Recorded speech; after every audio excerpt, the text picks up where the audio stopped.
Welcome back, ladies and gentlemen. It's your boys from PCT. Just wanted to say what's up.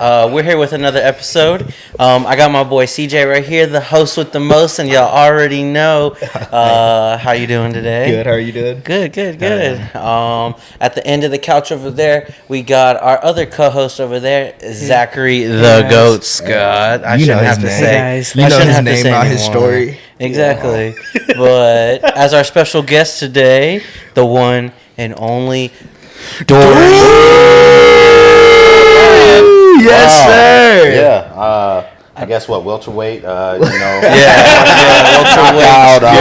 I'm on a good run. I'm feeling healthy. Hey, 33-0 now. Yeah, 33-0 for sure. Easy, 100%. Undefeated. But yeah, welcome to the show. Hey, happy to be here. We wanted to bring you on and chop it up, get to know you a little more, and find out who you are, so you can tell us your story. Oh, my story. What you are and PCT are together. Wow. And things like that. But if you haven't, I think I'm gonna learn something by myself. Really, we're peeling back layers. Oh, we're gonna. Yeah, we're like an onion. It's like Shrek. Like an onion. Yeah, it's like Shrek. Layers. This dude watches House of Dragons once. The whole time he's like, "What's going on? Who's that? What are they doing? Why is he doing that?" But make sure to check out last week's episode. It was our recap of the month. We just chopped it up and got to catch up on each other and see how we were doing and what we did. So if you haven't already, check that thing out. Make sure you give 5 likes, subs, all that good shit. Hey, yes, 5 stars. Give us a like. Take that much time out of your day to create multiple email accounts. And interact. 5 likes each. 5 likes each. You know what I'm saying? That's what I'm saying. 5 likes each. That's what I'm saying. Yeah, I'm glad y'all picked it up. Let's get this popping. Hey, hold on. I think you forgot to bring something up. Oh yeah. Dang, dude. Imagine. Dang. Oh yeah. Just in case y'all forgot. Make sure to check out the first episode of The Beautiful Mind of Zay. And if you haven't already, what are you doing? Yeah, what are you doing? Like, I'm a little hurt. Like DJ Khaled, there's people out here who hate on us for no reason. Shame on you. Yeah. I saw that. Yeah. Shame on you, bro. But yeah, check that shit out. The Beautiful Mind of Zay, episode 1 is me and CJ, and we chopping it up. We just get to know a little why on we like anime and what got us into it. So yeah, check it out if you haven't already. Again, give that 5 likes each. Get those Google accounts. Yeah, get those Google accounts. We'll make it count. Fucking subs and all that. Yeah, hit the comment slide up. Hotmails, we don't discriminate. AOL. Now that we got all that shit out of the way. Hey, you got a kick. Whoa. Welcome to the show, Dorian. Hey, man. Appreciate y'all. Thank you for having me. Excited to be part of something special, on the PCT. Wow. You feel me? Thank you, sir. Yeah. Making us Thanks blush. for coming on to the show, bro. Absolutely. For everyone that doesn't know, Dorian is actually a part of our friend group that we've been hanging out with this whole summer. So we've gotten pretty close to him, and he's kind of seen everything that we've been doing since the beginning of the year, our growth and our progression, and it's cool to want to get you on for one, just to chop it up with you. And I feel like you kind of deserve to get onto the pod, bro, because like I said, you've been supporting us since you've been a part of our group and shit. So really do appreciate it, bro, for real. Because I feel like that's what a lot of people don't understand about trying to build something up like this. It needs to have people that support it. You know what I'm saying? Yeah. Just to try to build up the hype. It's always got to be a team dynamic. Exactly. Man, So and the fact that you were so willing to do it, and we've grown closer together and shit. It's cool to see how far we've come, and how far or how close we've gone to you within the past couple of months, and just how genuine of a guy you are and a good person you are. So just wanted to get you on, bro. Just to chop it up, get to know you a little bit better, and kind of give our appreciation towards you, because like I said, all of this wouldn't be possible without the help of everyone, a part of the group. You know what I mean? It's bigger than just us. Than just us reposting it and things like that. Yeah, it's bigger. And than that, we bro. appreciate all that. Oh yeah, bro. Anytime we appreciate it, and I feel like we really click well. Yeah. And so it's like, why not? Like, I feel like there's going to be an interesting conversation from this. Yeah, that's the thing. We're gonna peel back the layers. layers. we're definitely gonna learn some something things about today, each other bro. for sure. That's, Yeah. you know, that's the nature of conversations, bro. It's exchange of knowledge. Yeah, that's the thing That's what we're too. about to do. It's like talking to you every time. It's like I feel like you just flow with everyone. Like it's kind of cool. So Absolutely, yeah, man. it's like you y'all, always. y'all some cool laid back people. Bro. Wow. Appreciate it. Absolutely. Appreciate it, bro. Appreciate For it. sure. Yeah, for sure. Well, I guess just to get the ball rolling, like give us a little like background of who you are, like where you Who are you? from.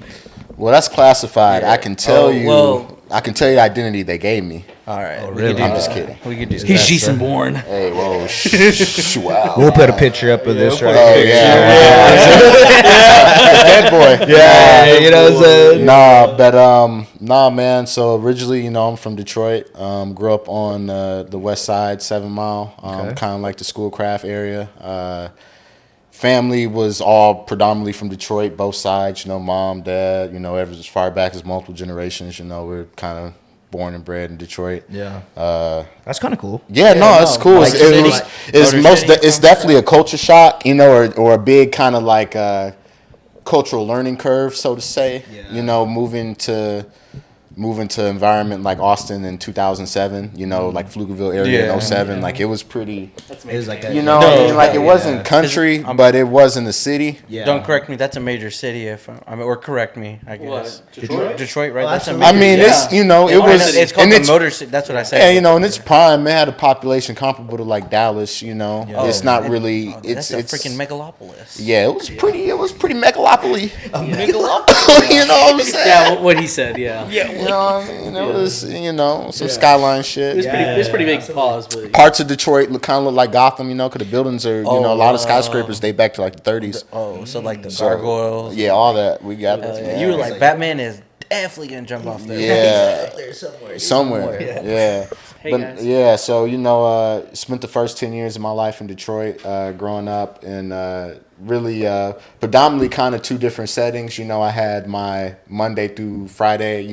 My family tried to keep me in private schools, but tuition was real expensive, and that wasn't something that was real sustainable. So, instead of having me go to the public schools in the inner city, we moved out to the suburbs, and that was cool. I was in the hood every weekend, chilling with my grandparents and my cousins or whatever. But, during the week, it was a pretty stable environment, for the most part. And then, moved down to Texas in 07. And that was an interesting turn of events as to how I ended up in Texas. Really. It was just a lot of negative stuff going on in Detroit. My family had gotten into some pretty shiesty like legal shit, and the economy was really bad. And Yeah, that was a recession, right? recession, man. Yeah. Yeah, it was bad, dude. It was just bad timing. Yeah. So we just kind of moved to Texas on a whim. Yeah. Just kind of. Why Texas? Like, what was the reason? Yeah, so that was actually funny. It was really kind of random. So, for one, we wanted to kind of get away as far from Detroit as we could feasibly. We weren't Damn, gonna all the way south. do, what I mean? We weren't gonna do nothing crazy like go to like New York or fucking Guam or some shit. Alaska. We weren't on the run. Yeah. But we just couldn't be there anymore. understandable, So we had a family friend my dad grew up with, and he stayed in Round Rock, Texas, actually, and he had a pretty successful career. He worked with like the KVU news station, like he was a news anchor for a little bit. And, Is that why you did that news anchor so easily? Yeah. No, not at all. Yeah. KVU in the morning. Yeah. 102.3 the heat. Now off to Robert over there with the weather. Bro, it's just a lot of dead NPC activity from playing Grand Theft Auto. Just listening to the radio, just zoning out. Just fucking, to get out of my comfort zone, I drive in Grand Theft Auto for 30 minutes. Yeah, facts. To bro. clear my mind or You know what I'm whatever. saying? Hey, gas is expensive now. So Exactly. Facts. But so we knew him down here, and we came down here on our it was like my spring break. It was I think it was like 4th grade going into 5th grade. We came down here for Michigan's like spring break. And it was really I can't even make this up, man. Like the first experience I had down here, we pulled up at this dude's crib. He stayed at Villages, like in the back by Pflugerville Lake. And we pulled up, and dog, we walking up to this dude's crib, and a rattlesnake comes across the driveway. He says, "Oh, my bad, home. 1 second." Pulls out a little like hatchet out of the garage, decapitates it, and says, "Come on in." I ain't gonna lie to you, man. Damn, because we done seen, I wasn't in the worst situations in Detroit, but we seen some shit. Like I've walked out of a Chili's to someone trying to steal like the rims on the car. I've seen people get shot at, not killed in front of me, but I've seen people get shot at. I've seen some shit. Yeah. But I wasn't really acclimated to someone decapitating a rattlesnake in front of me, and it was casual, bro. Just like picked it up, threw it in the trash can. Casual. Yeah. He's, I'm actually gonna turn this into a belt later. Appreciate. I've been Dog looking for came out of this. us. All right, Jojo. Yeah, all right, Cujo. There's your snack. You know what I'm saying? And it was just, it threw me off. So, and then, the events that led us to coming down here were kind of abrupt. We, not to go into too much detail, but kind of like to summarize it. My dad had worked in the law enforcement industry, and he was like in the he worked in the jails and stuff like that. And he had got mixed up with some like interdepartmental kind of like shystiness, and it was this whole thing to where he had to lose his position that he held, and it was like a public court hearing and all this stuff. So it kind of forced us to leave that area because we didn't, that was his career. Yeah. My mom was a nail tech. She was a private kind of business. She worked out of our crib. Yeah. And, she did decent, but we couldn't support ourselves off of strictly that salary. Yeah. So, after that happened, he tried to transition to real estate, but we were in a recession in Detroit. And that housing market is shot. Yeah. Everybody was fleeing the city around that time. Wasn't trying to be there. Yeah. Dead ass looked like I Am Legend, bro. Like there's parts of the city that look like that, and I'm not even exaggerating. To this day. To this day. Why do you think that is? Well, a big part of that was I think we had a lot of governing issues. We had a big issue with Governor Kwame Kilpatrick. I don't know if you're familiar with his case, but he took a lot of money, a lot of taxpayer dollars, and used on personal expenses. He was in a lot of shady and shysty shit. Strippers and doing cocaine or something. Yeah, he was the mayor of Detroit. So a lot of corrupt kind of monetary. Shit. No, on some shit. Gotham shit. Where's Batman, bro? I wouldn't be mad if a motherfucker started running around in the cape. A vigilante. Yeah, man. So so that whole situation happened, and my parents, after we did that initial visit to Texas, they were just kind of like, "Hey, DJ, we're moving to Texas," and I was just like, "What?" And they're like, "Yeah, you got 3 weeks for moving." And I had to say goodbye to all my extended relatives, all my family, bro, my friends. It was a very abrupt, it felt like someone kind of yanked me out of my environment. Yeah. It's hey, you're gonna. And it was just crazy, man, because I had to just start over, essentially socially, and it wasn't there you go, yeah. See, I'm, parts of the city are gone. After the automotive industry failed, the crack, pandemic hit. It hit Detroit pretty hard, when it was hitting the 80s in the West Coast and shit. It hit Detroit pretty hard too. And just a series of unfortunate, economical events, and when the industry shifted out of the city, bro, that people left. You got a city that has the infrastructure to support a population comparable to Dallas, but a third or 2/3 of it is abandoned. Yeah. So what do you do with all that city? You just let it sit. And we have winters. So, it's not it's harsh not it gets harsh. The weather can get pretty harsh. So all that shit corrodes pretty fast. So it's just a decaying kind of, the whole east side of the city is kind of falling apart. Yeah. So where I grew up, I didn't have to see too much of that. I stayed on the west side of Detroit, west side, 7 Mile. So it still got a little shysty in some areas, and there's still, you had your common sense hood rules, you don't really ride your bike around the corner, you go to the park, but you go with your cousins, don't stay out this late. Nobody pumps gas at night. You pump gas at night, you a mark, because obviously you're not from there. People just don't do that. People don't really stop at stoplights, stop signs in the hood, really. Yeah. Yeah, shit dangerous. You could get rushed. Like, that shit crazy.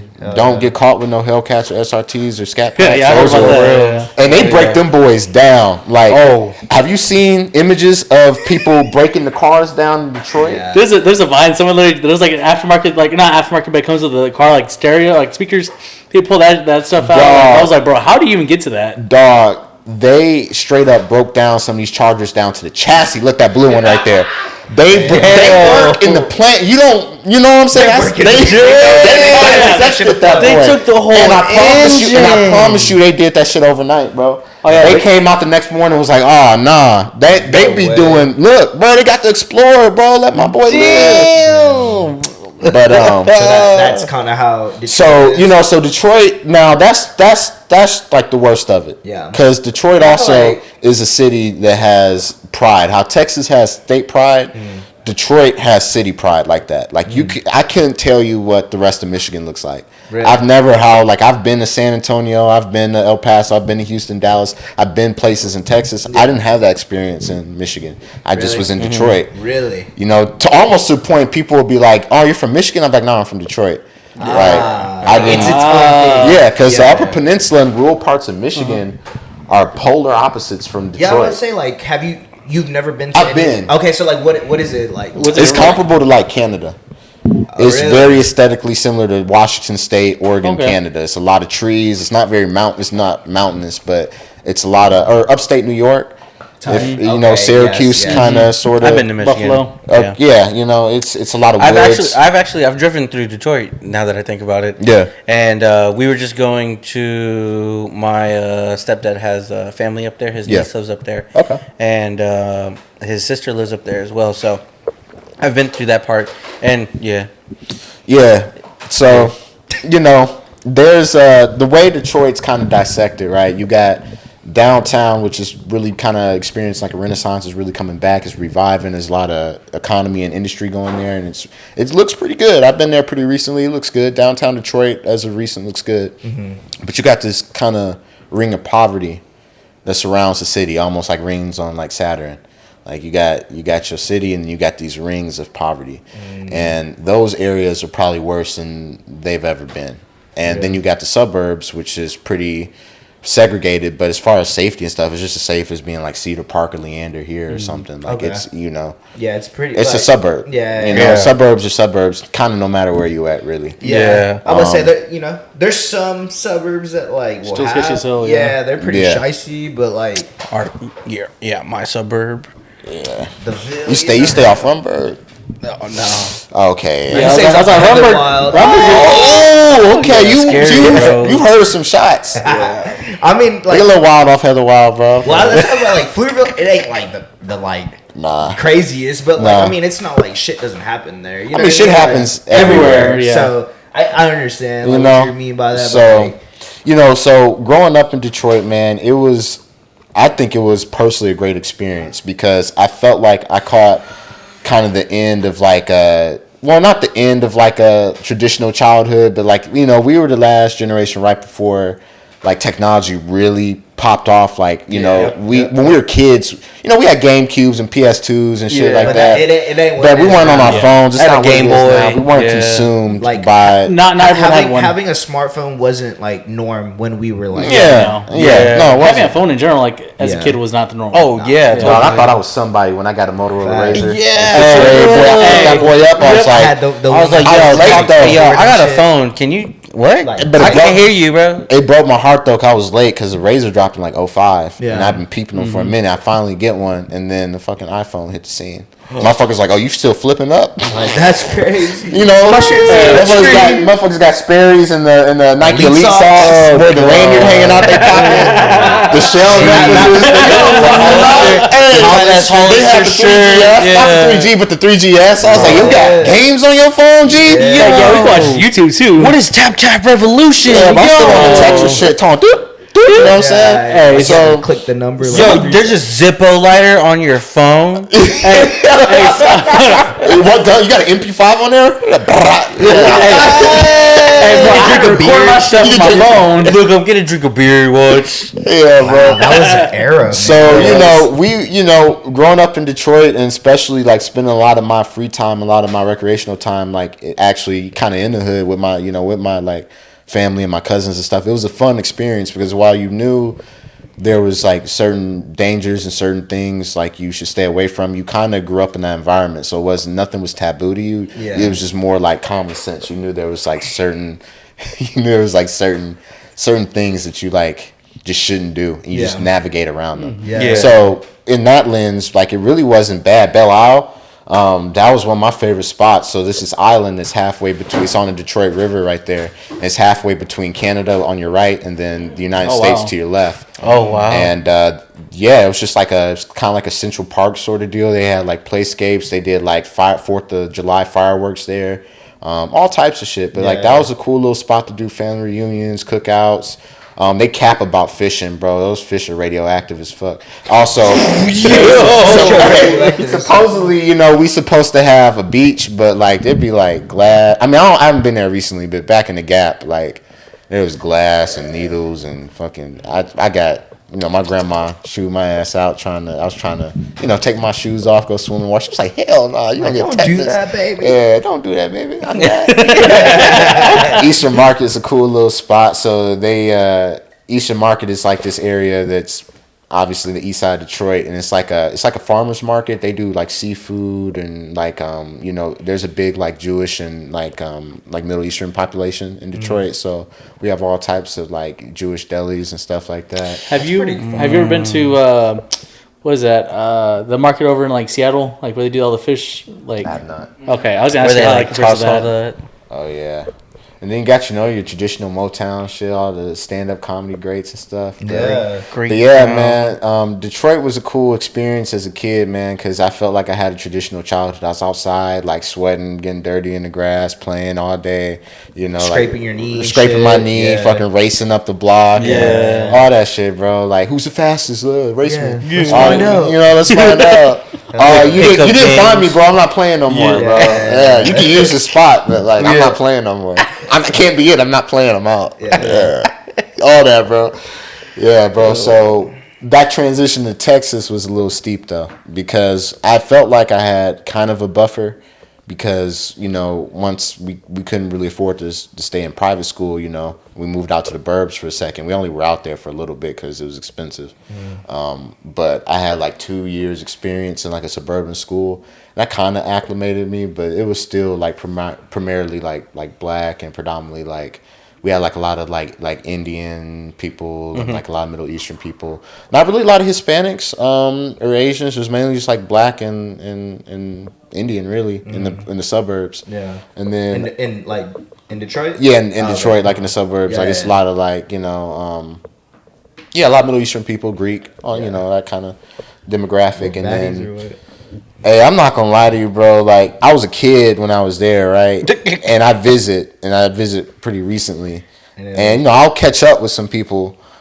Some people, some people hit that glow, bro. Like some people, I was like, you remember when we was on that on that slide? And you was talking about you want me to go first or hey, you remember how I gave you that cookie at lunch? Hey, bro. Yeah. We were holding hands on the swings. Alright, so I guess going more into like you moving to like Texas and stuff like that. Like, you said you moved to you were in Pflugerville. Yeah, man. So we got here in like April of 2007. So I was about to turn 10, and I got here like the last like 2 months of the school year.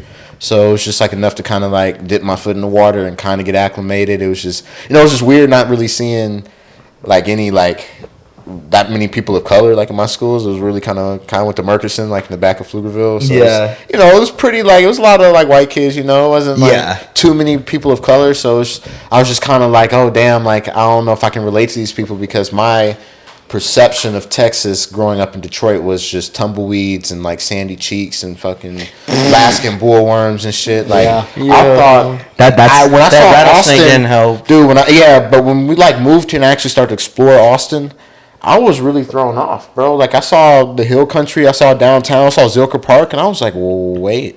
This isn't Texas. This is Cali. What? Like, I was tripping, bro, in the best way though. And like, that was like, did you do that like right when you moved down here? yeah, dude. Okay. Dude, I'm no lie, dog. One of the first things I did when I got down here was got some brisket. Went to, wow. bro, Where'd you go? I didn't go to anywhere super prestigious. I went to Rudy's, bro. But Rudy's is pretty far. Rudy's fire. Rudy's It's fire. I fire like for their like brisket. fast food. And also, I y'all like their understand, sausage paws. bro. There's no pause on that, bro. Just let it flow. Who has the best sausage? And that isn't me. Word. Wow. Hey, who can we ask that said that? Yeah, who can we? Yeah. Yeah, he said that shit. Yeah. Someone got the sausage link. Oh wow. Okay. Well, but yeah, we hit up some Rudy's, bro. That was like on my third day out here or whatever. It's like you your know? third day. That's out some here. good I was- outsides, I bro. would I say. tore. Yeah, bro. Yeah, you like, make me want some Rudy's. I won't lie to you. Ah, shit, bro.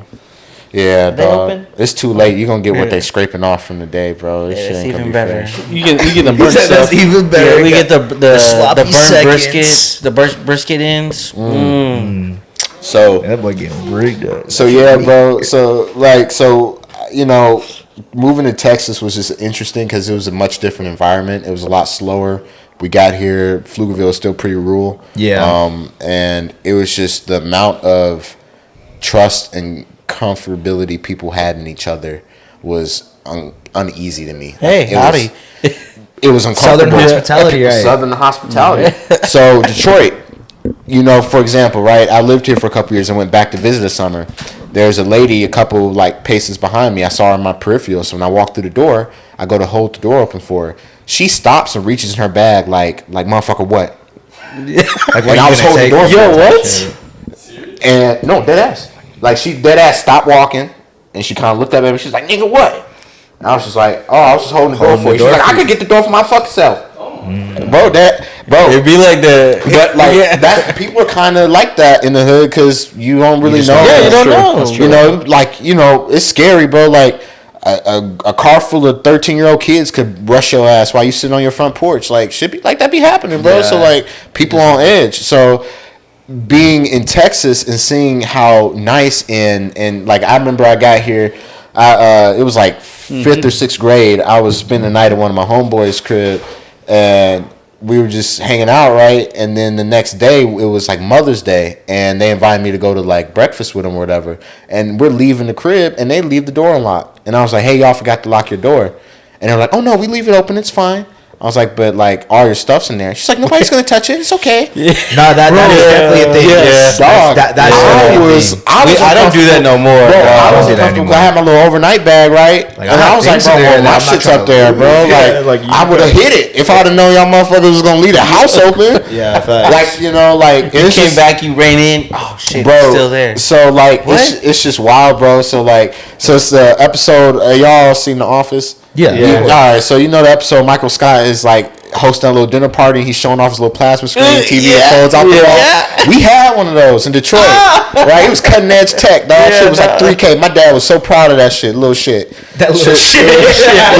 Little 32-inch More proud of that wall than me. TV. Yeah. We went to Chili's one night, came back, door was pried open. They tore that shit out the wall, bro. Because you could see it from the front door because we had that little window over our door. And if you step back far enough, you could see the TV. So Damn. Wait, they still we in can't- Detroit or where? Were they still like in here or? No, it was in Detroit. Yeah, so we got back to the crib and the dog was just sitting in the front lawn, just dead ass calm as fuck, just like, yeah, they ran through our shit. Damn, I wish I could tell you who it was. Them motherfuckers had ski masks. They, you know what I'm saying? Like, they had blickies. Hey, I barked twice. I said, all right, we Yeah, good. you know what I'm saying? Yeah, Like that's a good. So, but no, man. So, like, moving to Texas and having that sense of freedom was refreshing, but it was uncomfortable because I felt like I had a guard up that I didn't need to. Like, first time I hung out with like friends in my neighborhood, man, I remember I was riding my bike and my boy like stayed a couple bus stops away from me,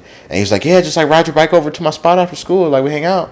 And I was just like, "Damn, that's kind of far up the street." And he was like, I mean, bro, there's no like major roads. There's sidewalks. You can ride. He didn't understand what I was like getting at. Yeah, bro, you can like totally ride on the sidewalk. Like I've done it all the time. I could ride to your house if you want me to. No, on some shit. And like I was like, well, bro, like where you stay up? He was like, well, it's like down like a couple blocks up the street and you hook a right. I'm like, bro, I can't see around that hook, bro. Like I'm not gonna go around there. He was like, bro, like what are you scared of? What are you scared of? I was like, was a white guy? Yeah. That's what Funny enough, I didn't meet Steve till much later in life. Like Steve, Hey yo, Rue, shout out to the boy, the prophet. Watch Keep It a Buck. You know what I'm saying? AKA Ambassador Rue, Chef Rue. He's kind of nice in the kitchen if you don't know. I don't know. Yeah, bro. He's fitness trainer Rue. Yeah, bro. He got me right, bro. Yeah, shout out to What do you mean? What do you mean by that? But I was talking about. Dog. My boy Mark. That's actually one of like my oldest friends here. Like I actually was just hanging out with him before I came over here. Actually, Hey, okay. That's like my OG man. I just met him at we were in like after school reading. Neither of us could read worth of shit. You know, he had no excuse. I was in Detroit public school systems for a little bit. So, and by the way, bro, that shit is subpar. Because when I got to Texas, it was like going to Country Day or some private school, bro. Like Texas public school standards are much higher than a lot of major metropolitan areas, bro. When I was in Detroit, I was just a slow reader, bro. Because of that, and I'm not joking, I'm not trying to be funny, I'm being dead ass right now. They put me in special ed in 3rd grade for like half the year because they thought I was remedial because I couldn't read as fast as the other students. And they dead ass put us in a gym. It was a gymnasium fucking like storage room. What school is this? This was Lanigan Elementary School. Damn. Yeah, I'm calling y'all out. Hey, fuck y'all. Yeah, fuck Lanigan. Fuck Lanigan. All my homies. All my homies hate Lanigan. Yeah, bro. Fuck J.A. Lanigan Elementary School. Yeah. So anyway, and I was supposed to be in a decent area too. And anyway, bro, yeah, fucking Eagles. Fucking Eagles. Fucking Eagles. That dude looks like a fucking Lanigan. Yeah, that guy looks like he has a. He looks cool. Hell no. I mean, I was in Lanigan like 04, 05, 06. You know, that's a gap. That's a gap. Days. So anyway, bro. So fucking in 3rd grade. So this is what you want to know how shiesty they would do me, bro. They didn't even make me I ain't gonna lie, the beef hot dog on a bun slapped every time. You take the tater tots, put it on that boy with some barbecue sauce. Yeah, bro, they don't know nothing about that, dog. So look, Lanigan, what they would do me dirty, right? So majority of the day I'd be with the normal kids. I don't want to say normal kids. But I'm trying to be politically correct. You know what I mean? Yeah, I know what you mean. And I was like, Trying to be PC. Bro. There's gonna be some people in the comments. We're gonna edit that out, bro. I don't mean to not be politically correct. But the special needs kids, what they would do is they would bring when we get to reading time, that portion of the day they would just pull me out the class like, Dorian, gonna go to your other room. And here's the hard part about it. I had to come up with reasons why because I wasn't about to get roasted by the main population of that recess. They weren't finna flame me because motherfuckers were asking questions. Damn, where does Dorian go when we do reading time? Yeah, where is he? What are you doing, bro? Bro, I'd be like, kids would try and take bathroom breaks to go pee where I was at. Like, it was serious, the whole thing. Like, where you going, dude? On some shit. So they would pull me out of class, take me to the gymnasium storage locker. I'm not even making this up, bro. Fucking dodgeballs tied up in nets and shit in the background, bro. One light, they like clicked it on every time. No the janitor was there. No cap, hey, we're kids. We're here to dead ass. There was a little whiteboard in there. It was 4 of us, right? It was just my homeboy Ronnie. Now. I'm sorry. I was laughing because I'm like, this sounds like a fun time. Like, I mean, no, bro. I bonded with these people, bro. Yeah, they're cool. Yeah, you know, no one saying it was varying degrees of different like none of us were. Why are you laughing? I'm not trying to like be funny. Like I know. Yeah. So like there was my boy Ronnie, and there was this girl named Nima, and then there was me, and there was this other boy named Rylan. And Rylan stuttered really bad. My ass just couldn't read that well. Ronnie was like, he actually like had like a hard disability, but they didn't have the resources to really like provide for him, so he kind of just like stuffed him in that storage closet. It was fucked up, bro. That sounds so messed up. But that shit was real life, bro. Like, and I bonded with him, bro. And like people, I would hang out with him like at lunch and shit, because it was the period like right before lunch. So like I would go to lunchroom with him and shit, and all my friends would be like, "Why are you like so close to him?" I'm like, bro, I mean, why not? Why not? You know, That's a boy. Yeah. They still people. They still people, bro. Yeah. Like they're cool. Everyone's a person And, at the end of the day. So Ronnie, he was obsessed with Sandy Cheeks from fucking SpongeBob. So when I told him I was moving to Texas, he was fucking ecstatic. Like that shit made me cry low key. Like he was You're gonna feed. he was like, "You gonna meet Sandy?" I was just like, "Fuck, bro! Like I'm not gonna be under the water, but like if she on land, I might, you know what I'm saying?" If I see a squirrel, I see a I'm like, squirrel. what's up? Think of You you, probably, you know what I'm you saying? probably Sandy So Cheeks yeah, person. bro. So like when I moved to Texas, man, when I got here in 5th grade, they saw that on my academic record, and they were like, "Oh, well, we see that you have special needs. Do you need special needs?" And you know, I'm like, no. And my parents were like, "He's not slow. He just can't read." They're like, "Oh, so he needs after school tutoring? We have after school reading tutors." They're like, "How much is that?" They're like, "No, It's free. It was free."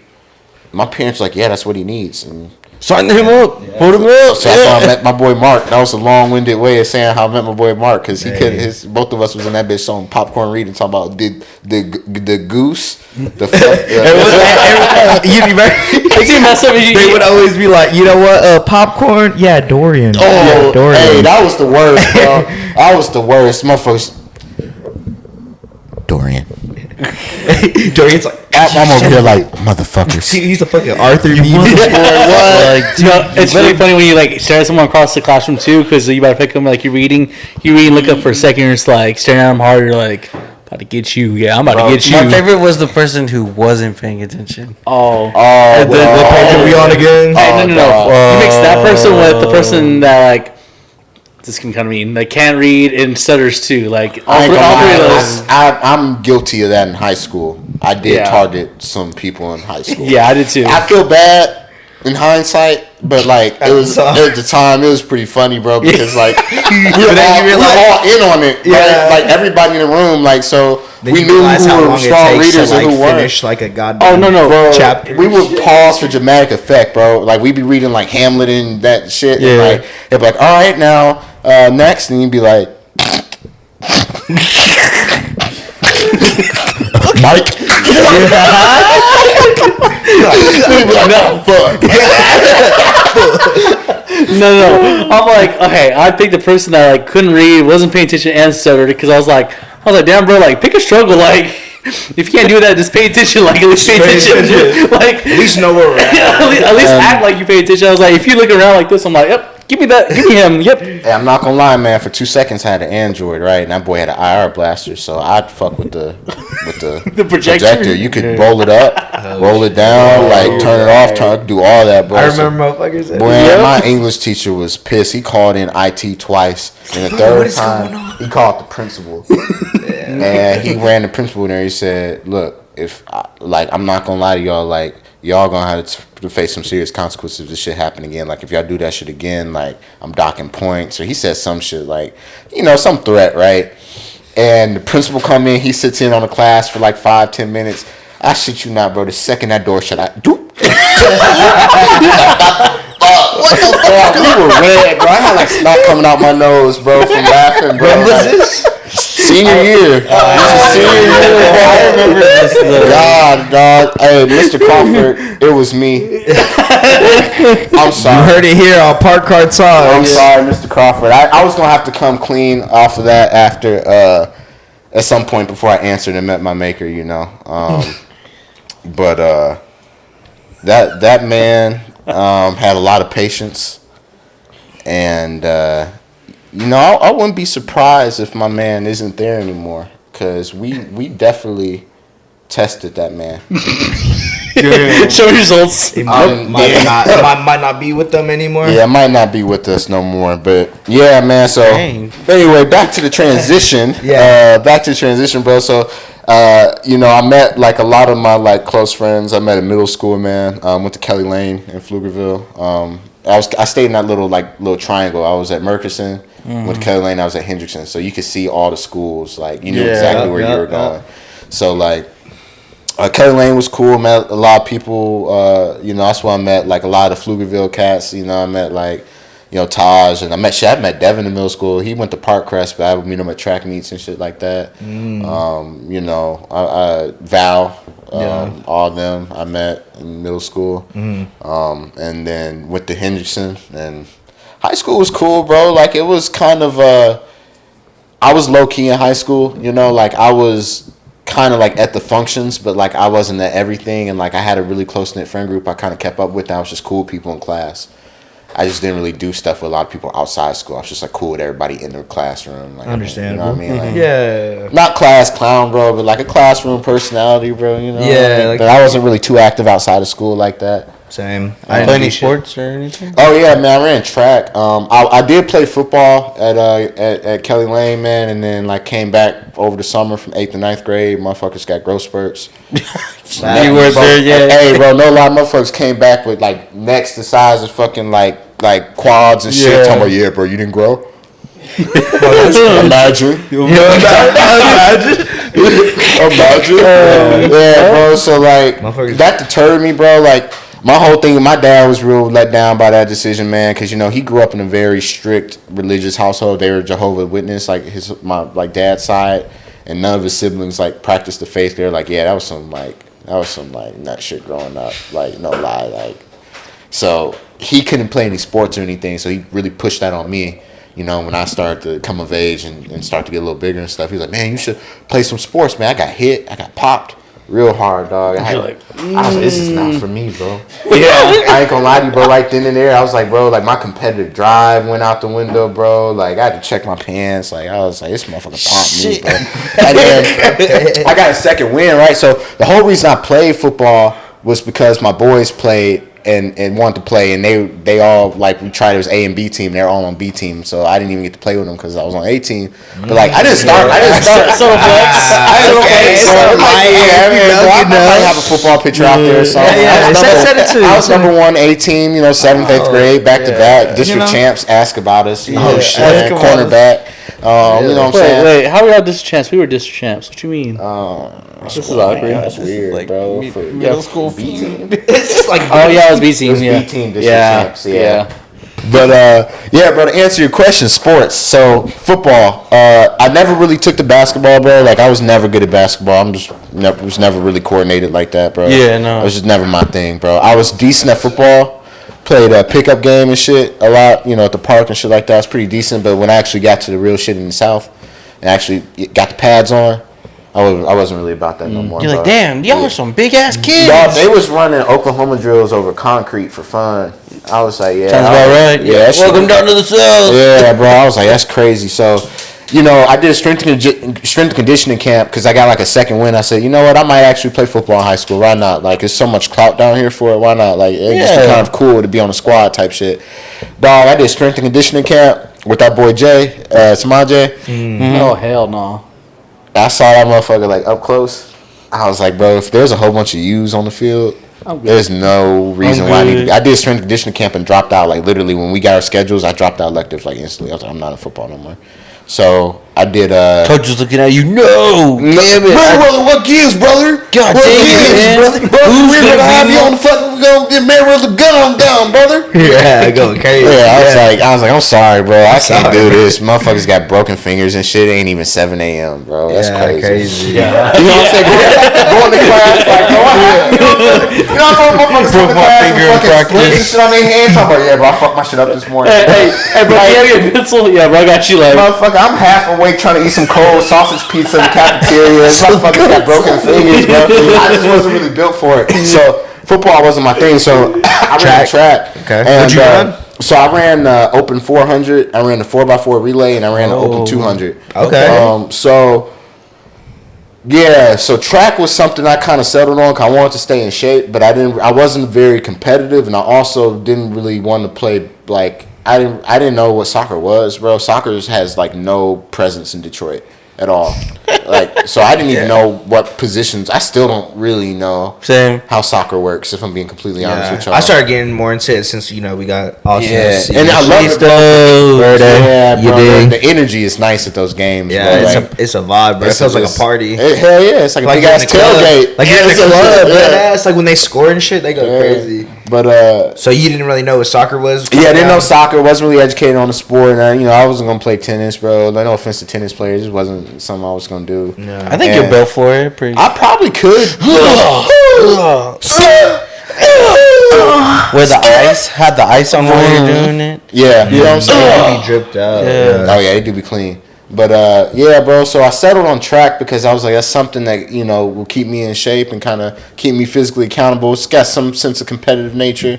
Absolutely. And I was like, yeah. all right, I'll do some track or whatever.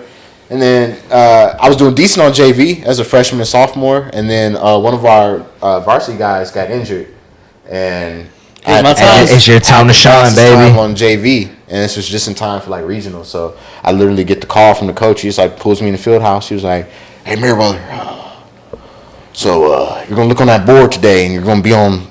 Well, actually, no. First, what happened?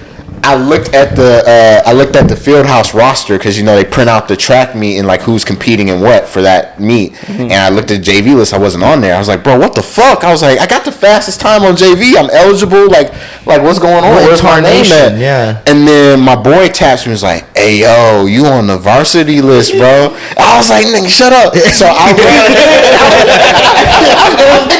fuck on my face,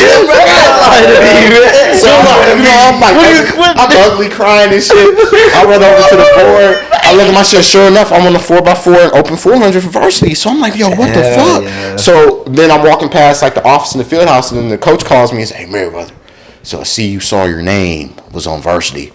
You up for the big leagues today, son? And I was just like, I mean, you know what I'm saying? Them time gaps from JV and varsity are kind of steep. It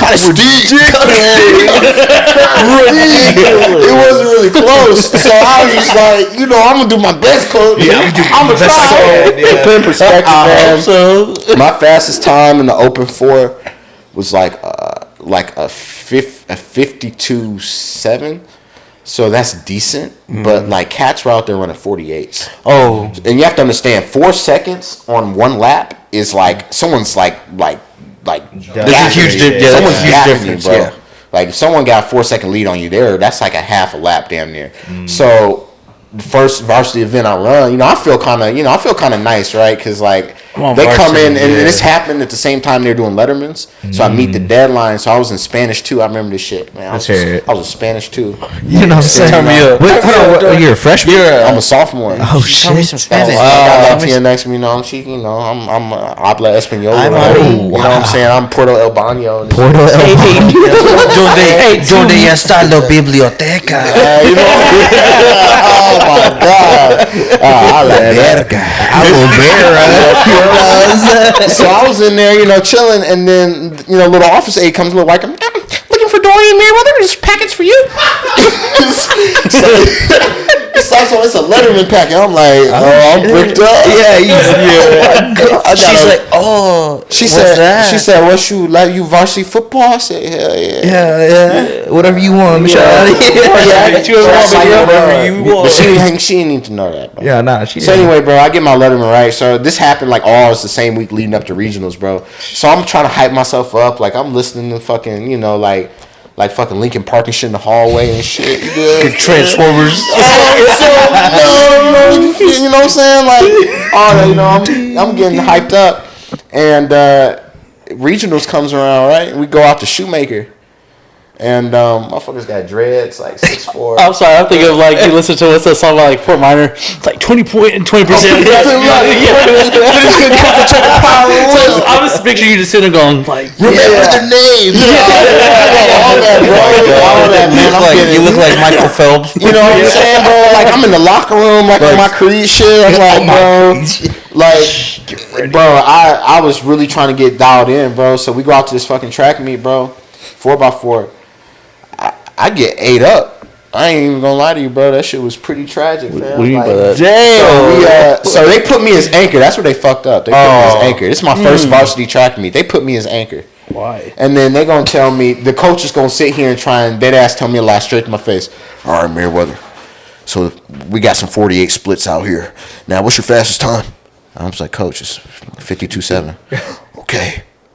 We go out there. You give your best, all right? Now, we got some good boys on this team. We're gonna get you the lead. We're gonna get you out in front. Yeah. So if y'all don't know anything about track, No, so I just started getting into track, low key. So that's the anchor fourth leg, right? So, I just started going. So look, bro. So they talk mad shit in that heat line. Before you getting up to your blocks, they be talking mad shit. So these motherfuckers like 6'2", 6'3", dreads and shit, jumping like 8-foot verticals. Yeah, yeah, bro. What's your fastest time, bro? Yeah, what's your fastest time, B? Man, I'm sitting there, I'm 15, like 5'6", I can run under 49 seconds sometimes. On that dog, we were in second place when I got the baton. Motherfucker, stick, Yeah. Bro, I'm holding my own, bro. I'm second, third. I'm like, I'm feeling good. Dog, I got to that last little breakaway. They got gassed out. Them motherfuckers just, bro, went from like second to fifth. I looked straight at my coach, bro. Our coach was like, He looked dead at me and was like, I was on JV 2 weeks later. But I'd already got my letterman, so. Hey, that's how you finesse. That's really takes a good definition of I got mine. You know what I'm saying? And then the next year I worked my way back up to varsity, and then senior year, I don't even know if I ran track senior year. I think I just said, yeah, y'all are good on that. Y'all are good. I got it. Like I didn't have any passion to run in college, and honestly, I was like mid, bro. I wasn't the worst, but I was never. The fastest. Like you. It was just something I just did. Was that something like were you like, I want to go to college for track at all? Or no, never at any point. Okay. I was actually never. So I grew up as an only child, so I was never really competitive. So I don't really have a very competitive drive innately. So like, do you agree with him? Or? Yeah, I was like, for the most part, it's like, that's so recently that I've like hung out with y'all, I've become more competitive. Yeah, you're so honestly competitive now. Not really, but yeah. You aggressive? Sometimes. I've seen him thrown a control. Y'all are like, it's looking kind of crazy. Y'all are kind of like twins, like dead ass. Yeah, y'all are like we share a birthday. They're like literally twins, like born on the same year, same day, hour apart. Yeah, and like I don't know, like I see a lot, like y'all are like very similar to each other. Like y'all have a lot of the same characteristics, and it's like only child. I didn't know that. I didn't know either. Yeah, an only child too. Yeah. Oh, wow. He's a miracle baby. Yeah, I was like, technically, yeah. Oh, okay. They told my parents that basically like they had a better chance of winning the lottery than having a kid. Oh, and now look at him.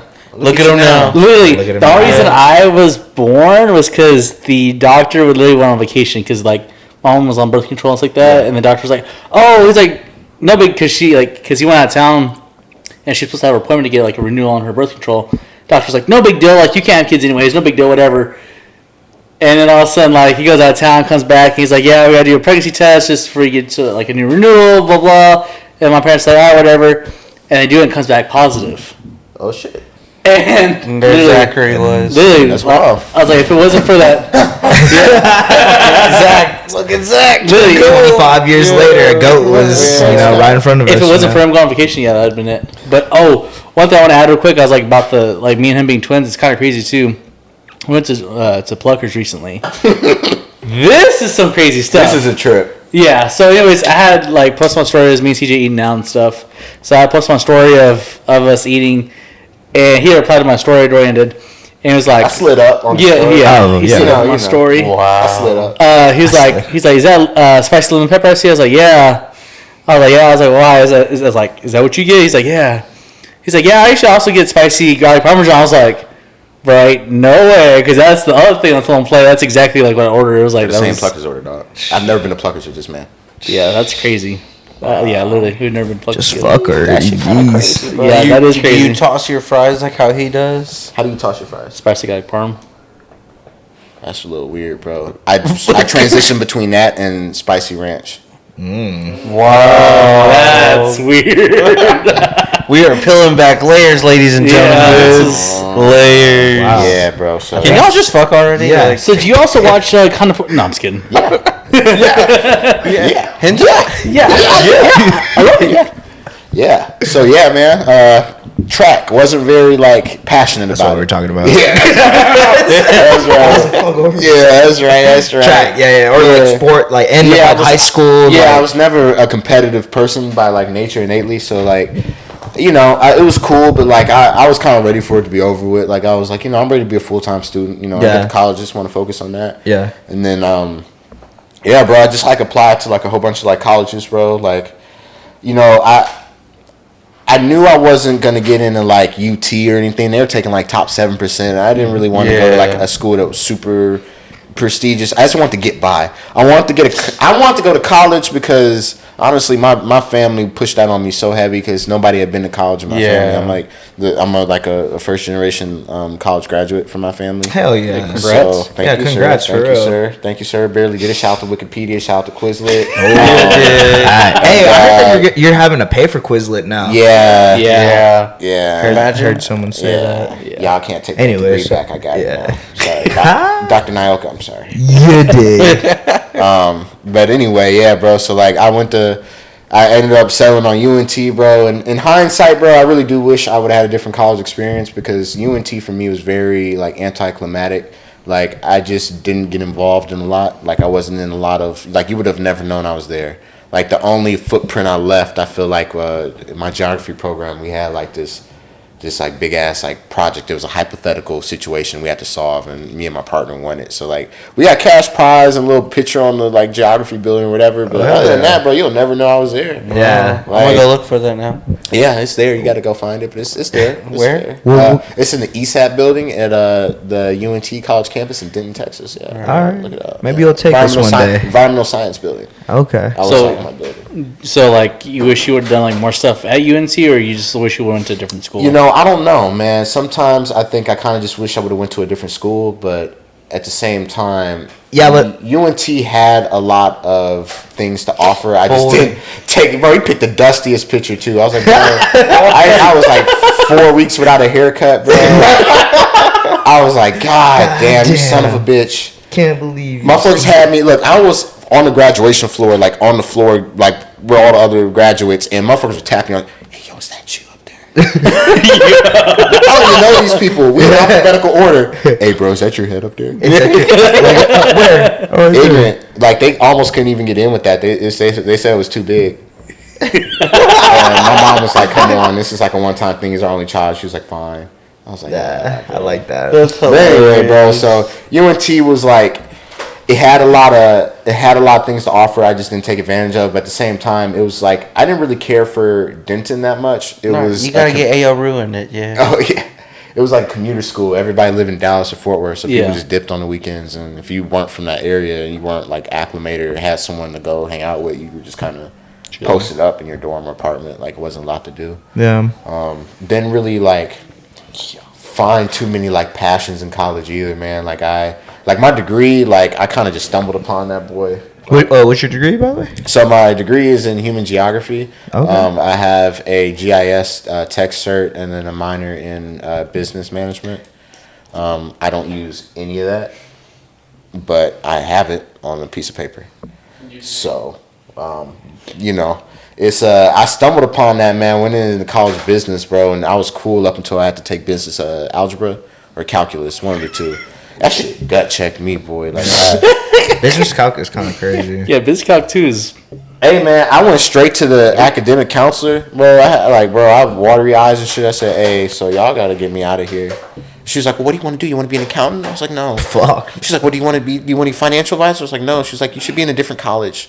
Like, not like university. A different like college of study. Like, Bro, Yeah, school. advisors are harsh they're sometimes. real, Yeah. bro. Sometimes they're brutally You honest. gotta like, be though. Yeah. especially- You said you want to graduate when? Okay, that's not gonna happen. But this Yeah. is what we can It's do. like- Yeah. You know, like they're real with you. So I was kind of undecided for a minute when I was in college. I did like I played around with different studies. I did kinesiology, like study like fitness stuff. I did like just like undeclared for a while, study some like psychology stuff.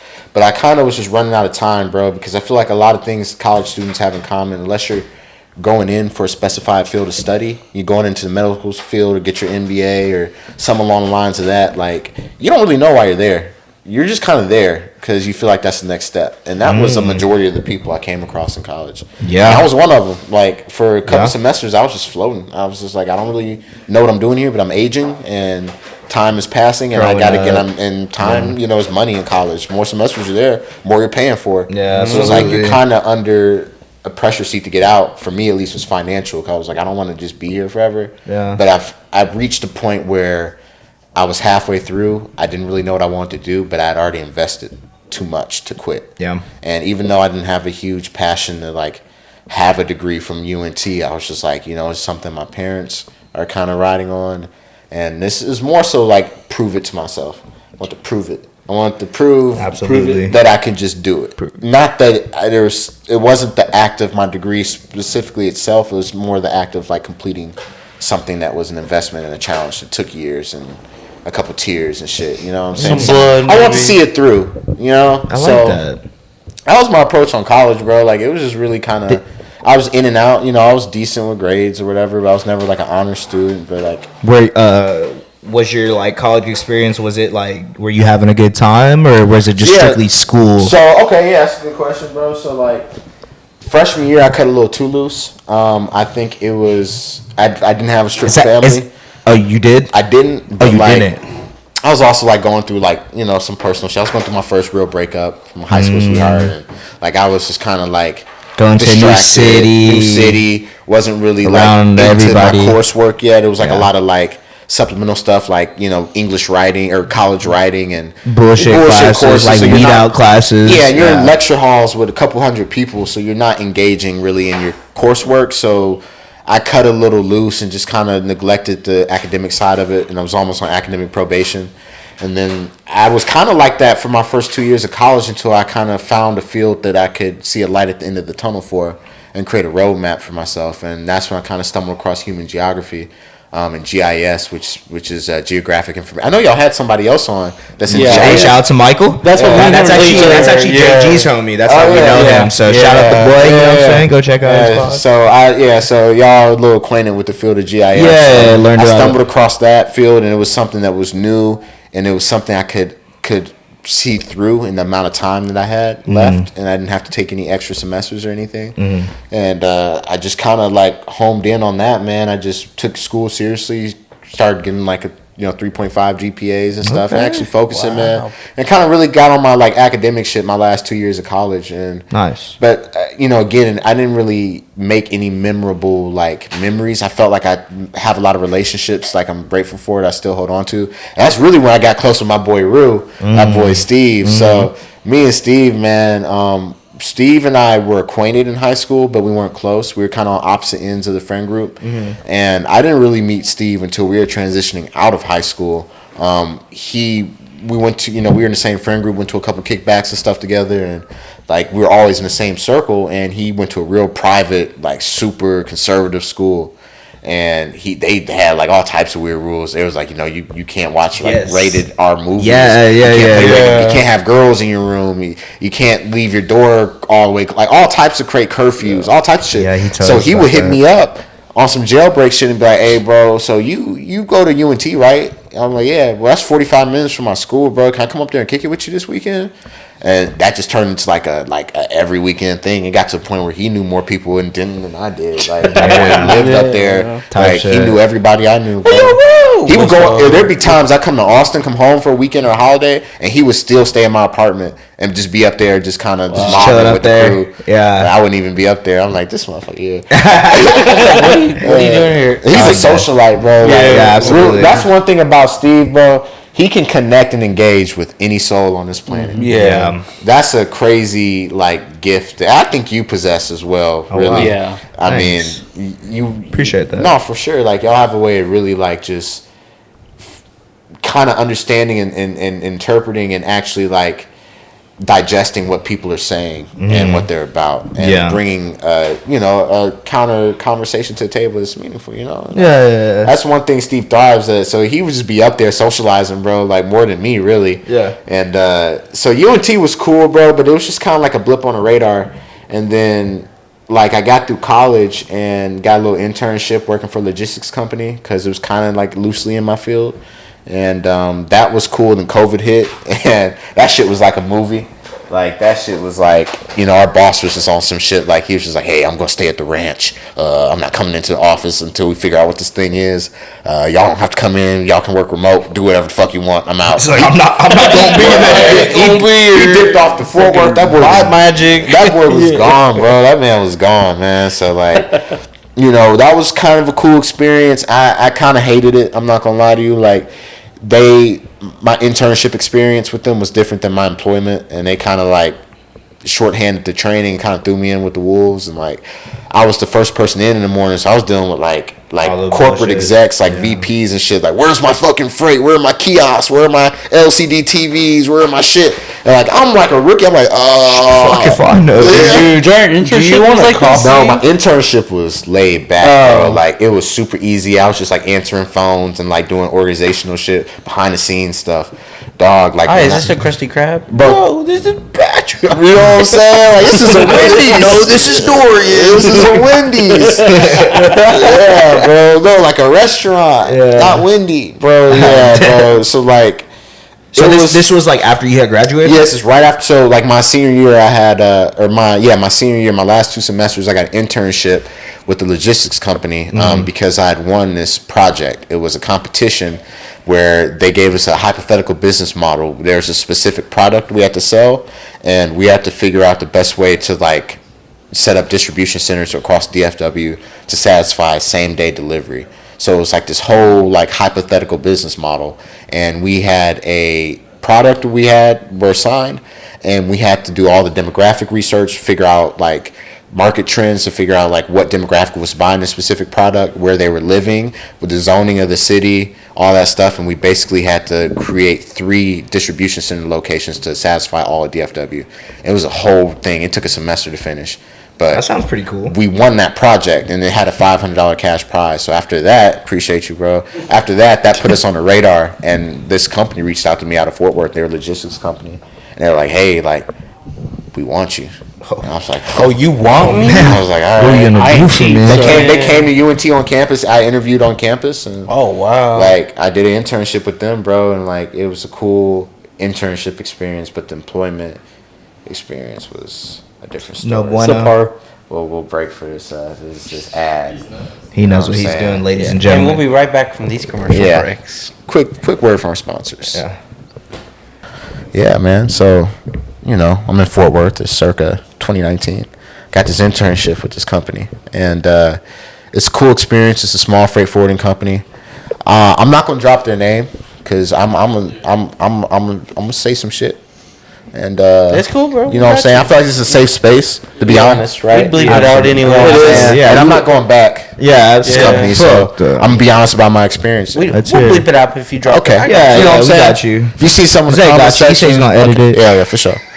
Yeah, I got you, Dorian. Right? That's for you, bro. Appreciate. We got you, Dorian. Zay got you. Appreciate you, bro. I'll throw a word into my editor. My man. Hey, my man. Yeah. I appreciate y'all. Yeah. So I work for this company. 121. Write it down, kid. Dang, crazy, huh? So working with this company, right? Internship. Sure. The internship was laid back. It was real slow pace. They were patient. They gave me easy tasks. It kind of, it was like the kind of like dip my foot in the water sort of experience. But then after I graduated, I was a full-time employee, and that shit got like hostile real quick. So they put me under this team, and I had to work under this dude. Wow. This dude's name was Fritz. I'm gonna name drop him. Fuck it. He's never gonna see this. If he sees this, bro, I'm sorry. Hey, what's his name? Fritz. Fritz. Jamaican dude named Fritz. He didn't get jiggy with it.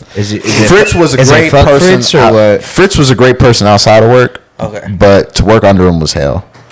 So like my experience with that company was just very like, my training was very like subpar. like they were very like they just kind of threw me at it. They were like, hey, you're gonna come in first thing in the morning. These are shipments you're responsible for. This client's real picky. They're going to call you 3 or 4 times in the morning. Just get updates. And what we did was we were a freight forwarding service, so we were like the middle guy. We sourced the trucks and the like all the different infrastructure to facilitate all these like logistical moves that like companies were placing. So we moved all types of stuff like expensive medical equipment, self-order kiosks for like McDonald's, like all types of like That's stuff. okay. Like just electronic high value stuff. We were like a white glove freight forwarding service. Nice. But the problem with that is like you got to deal with the customer when shit pops off. Like you never know what those mornings are gonna be like. No. Some mornings I may go to like noon without any major thing happening or nothing crazy, just checking up on shipments or whatever. Some mornings I get a call from a driver, just dead ass, be like, "Hey buddy, so I'm hauling those kiosks for you. Well, there was a low clearance bridge, decapitated the trailer, so all the units are damaged. Sorry about that." And I was just be like, well, I got, you know what I'm saying? Like I got crusties in my eyes and shit. So what do you want me to do with I that? was like, bro, I didn't know how to handle that. I didn't know who to call. I didn't know, like, they didn't prep me for any of that. Like, Okay. you know what I mean? There was no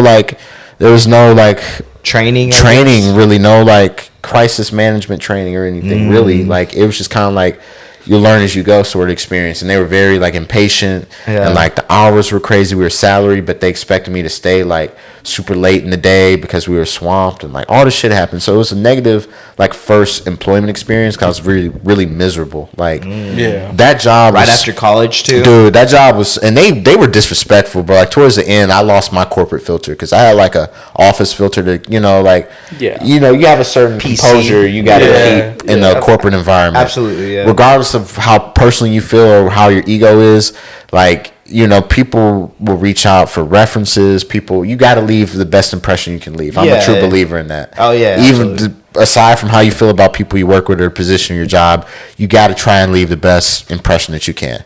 So under that narrative, I was really trying my best to hold my tongue, but towards the end, bro, I got shiesty on those Teams messages because we were working remote at that point because of COVID. And I was just like, Fritz, that's how you feel, motherfucker. Why don't you do it yourself? Or you gonna call me out on this one? That boy Dakota over there fucking up too. So like, what's up? You know what I mean? Yeah. So like, he's over there ripping his bong on the fucking Zoom meeting. and this is a dab pen. This isn't even a bong. You know what I'm saying? At least I'm respectful. You can't argue it's a vape. He can't argue that's a vape. That dude, that shit's a fucking vase. I'm dead. But nah, man. Tank. So like that job experience was, I learned a lot, bro. It was like a crash course on like corporate America, and I learned like a lot of how to deal with people and different personalities, and dealing with VPs and corporate execs, and dealing with blue collar truck drivers. Like you could be on a 3-way call, you could be on the line with one and then pop on a call with another, and have to make that transition and cadence of speech and how you're directing yourself, how you're composing yourself. Like that was a lot of like real world experience I appreciated from that position, but I hated that job. So when COVID hit and the cities were shutting down and shit, we kind of had a heads up before like the country started shutting down, because you know we work in logistics, so we're talking to hubs all over. So you know we'd be like Chicago, talk to Chicago agents, to be like, yeah man, we're not shipping anything out, they're shutting us down. Yeah, LA just went dark. Yeah, I've heard from Denver in a couple of days. All this shit was happening. I was just like, oh, this is kind of like a movie. Like I Am Legend or some shit. I was like, look out the window, I saw Brad Pitt driving down the street, bro. He's hauling ass. What does he know that I don't? Where you going, bro? Why you running? You know what I'm saying? Why are you running? Why are you running? Yeah, bro. So like, I remember when COVID hit, bro. I was in the office. That shit was actually pretty crazy. It was kind of cinematic. Like it was kind of crazy. We were working, and it was the same day he came in and gave that little like apocalypse speech, and was like, "Hey, me and the missus going to the ranch. I'm not gonna come in. I don't expect y'all to come in. Y'all take everything you need to work from home and work from home. We're making it out. Babies over there. You know what I'm saying? We're getting ready for the end of the world. You know what I mean? Like they dipped off. So when I was driving home that day, I had a long commute. My apartment in Denton was about like 45 minutes from my like job office in Fort Worth. So I'm like driving home, man. I drive past a Randall's, and there's like cars up the street trying to get in the gas station, people running in and out of the grocery store, 3 carts. Like there was helicopters flying over. Like my grandma calls, she's like, "Oh baby, you watching the news? Yeah, they shutting down highways." I was like, "Shit, well I'm coming. I'm on one." You know what I'm saying? I'm already got to go to work from home. Yeah. So I go home. I looked at my roommates. She's like, "Hey, bro, should we like go get water or like canned foods or anything?" I was like, "Y'all do what y'all want." I'm gonna hit the digital dash. I took my ass straight home, bro. I came straight back to Austin, bro, and I never went back, bro. Cause I worked remote for about 6-7 months into the pandemic, and I still hated my job, even being back home. Like the stressors of my job, bro, were just like to the point where my quality of life was slipping. I was working all day. I was working like 12, 13, 14-hour days sometimes. I'm salary, so they're really like. Bro, you know what I'm saying? Work, you know what I'm saying? I'm like, your salary, bro. It's like, I'm gonna get chewed out. Well, if if you're more competent during the middle of the day with your work, then maybe you wouldn't have to work extra. Like, bro, disrespectful. Damn. So I would start popping off, towards the end, and it got to the point where I just kind of reached out to him and said, "Hey, man, I'm just gonna be fully transparent, so I'm gonna CC you on this email, but it's not gonna be nice." I just gave him the courtesy. I slid him a Teams message before. I said, "Hey, yo, Fritz, I'm sending the email out. It's not gonna look good. I'm just giving you the courtesy, letting you know I CC'd you in on, be completely transparent." Yeah. And I just typed out a little paragraph or two. It's just like, "Hey, yo, like my work experience here ain't working out for X, Y, and Z. Like I haven't had proper training. People don't have patience. Like, it's the work hours are ridiculous. The expectations are unrealistic. This is a toxic work environment, man." And I put in my 2 weeks. I had a decent little savings. It was a decent paying job, so like I had a decent savings saved up, but I didn't have a job lined up, and this is like mid pandemic. So like I was like, oh shit, like for a second there I was chilling, and then like after like 3 months, I was kind of like, probably get a job, and then after about another month after that, I was just kind of, I'm actively hunting too. I'm not just like sitting around, just like I'm looking for jobs in my field. I just can't find any.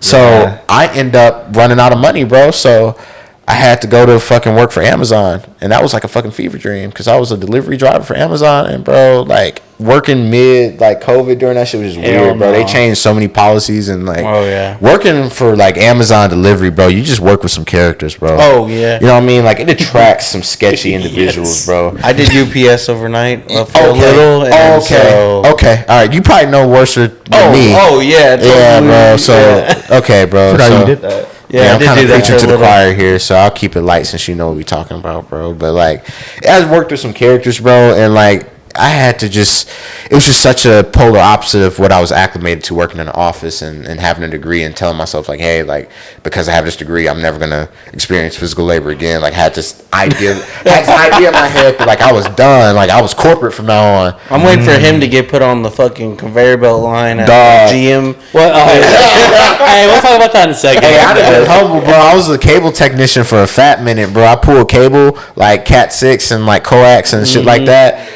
That's physical, boy. That's a grind. That's a blue collar job right there, boy. Like that motivated me to finish college because I would do that when I come home on the summer.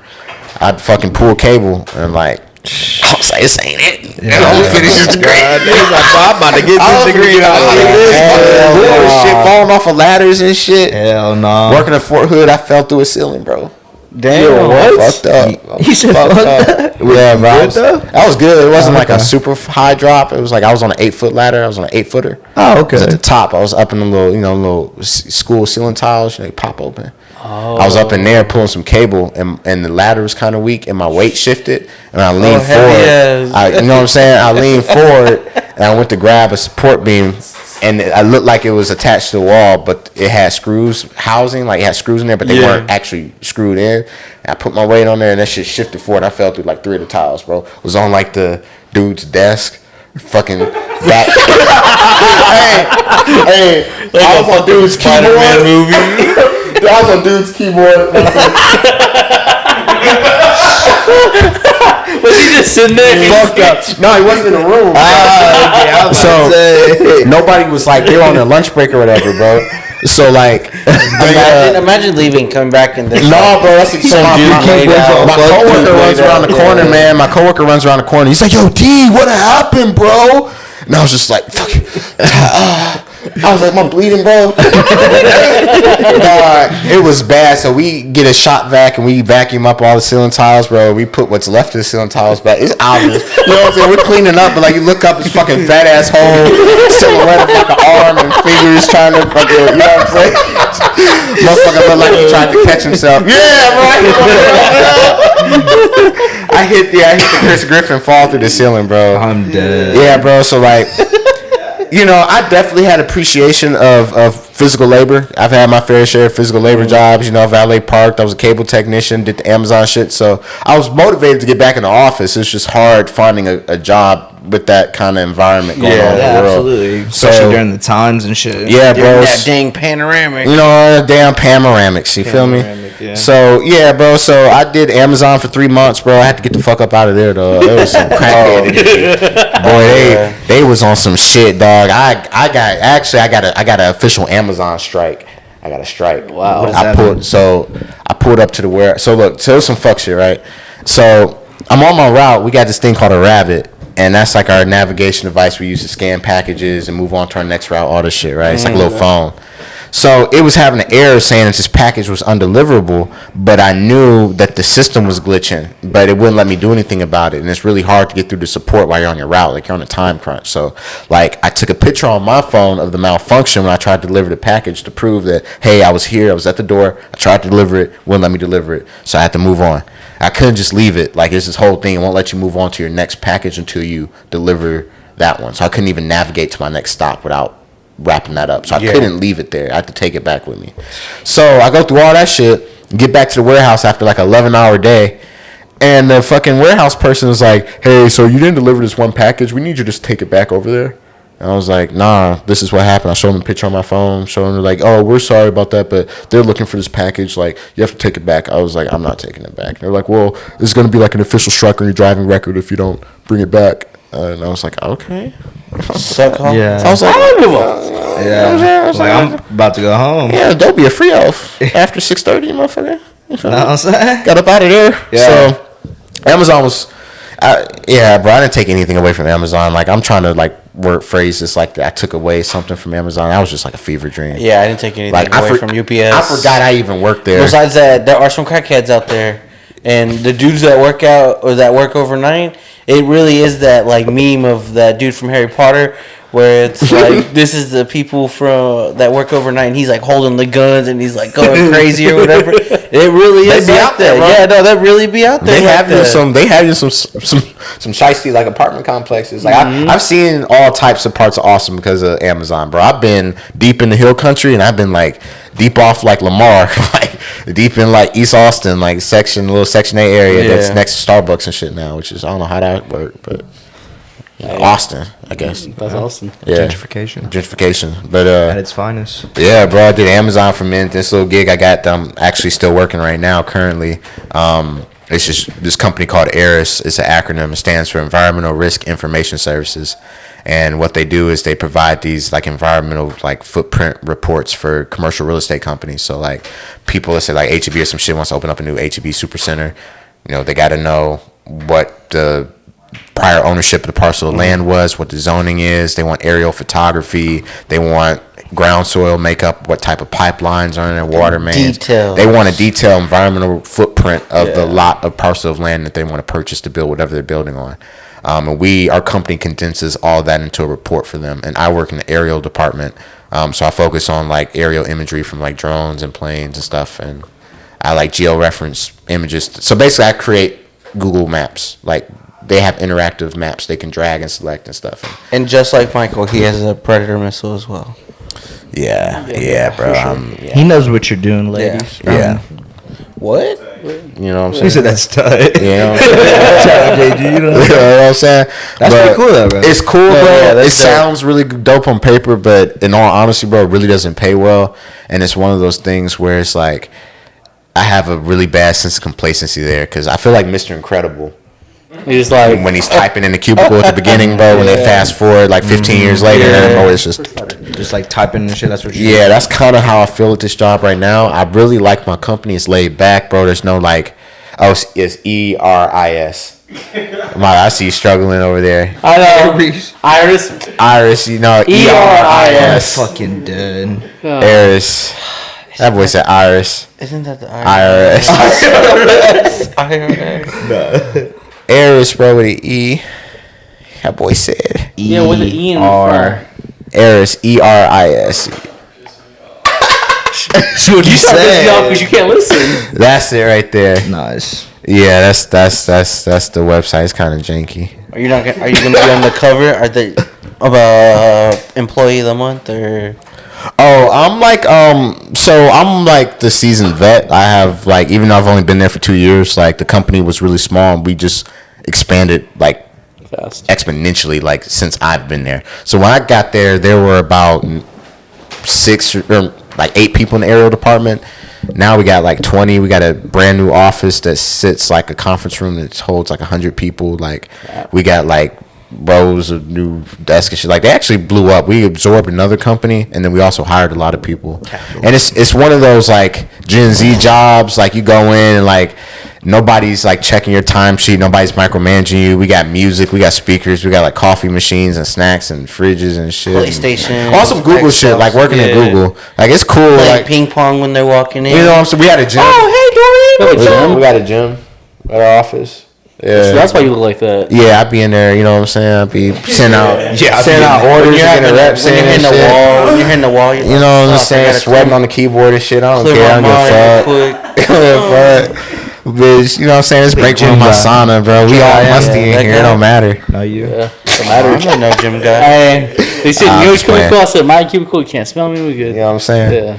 But So I got a question for you, what's then, up, bro? sir. What's up? Do you enjoy your job? Do I enjoy my job? In all honesty, I don't. And that's actually, I'm at a crossroads right now. There's something I really want to get into. I've been researching it for quite some time, like even since college.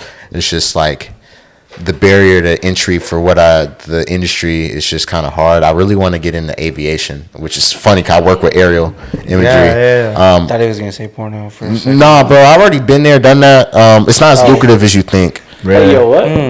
Yeah. No, I was laughing. You said barriers to entry. I was like, that's how I know you taking in business class. Yeah. So I really want to get into aviation, man. Something I've been actually looking at pretty heavy is the NOAA Corps, because aviation school is very expensive, right? Mm-hmm. It's kind of like equivalent to going to private school, like if I'm going to Baylor or Rice or some shit. Like it's expensive. Yeah. So I don't have the financial means of investing in, or not investing in, paying for school at all. I'm already paying loans from UNT, right? Mm-hmm. And I don't have a very lucrative career, so it's hard to fathom having more in like extreme debt from an educational standpoint. So I'm not a big military person, man. I've never been a huge patriot outside of Call of Duty. Third Prestige, look me up. I'm nice. Quick chops on Xbox. Jardani Wick on PlayStation. You know what I'm saying? What's your KD, bro? I'm on KD. Yeah, what that I looking? can't even remember, bro. It's been a minute, bro. It's been Like a good 4.0. I mean, you know, I was, like 62 and like 3 or some shit like camper. that. Bro, I was He be laying down on the ghillie. in the ghillie. Yeah, ghillie gang. Ghillie gang. I'm dead. So yeah, bro. You So said aviation, man. So I've always wanted to fly, right? But the issue with getting into the aviation industry is you have to have a lot of time and a lot of money. And I have a lot of time, but I don't have a lot of money. So I've been really looking at different avenues into getting into aviation, different ways you can take. And I've never been a big military person, like I was saying. So I didn't want to like take the Navy route. I didn't really want to be a combat pilot. I've never wanted to be like a Top Gun pilot or anything like that. Like, Get the mustache on. Yeah, none of that, bro. I You just mean, gotta shave your beard. I know. I mean, I could do it. I probably would have to because I can't wear a beard in the military at all. Yeah. So, fuck it. But NOAA Corps is something I came across, right? So NOAA, if you're not familiar with that, is the National Oceanic and Atmospheric Administration.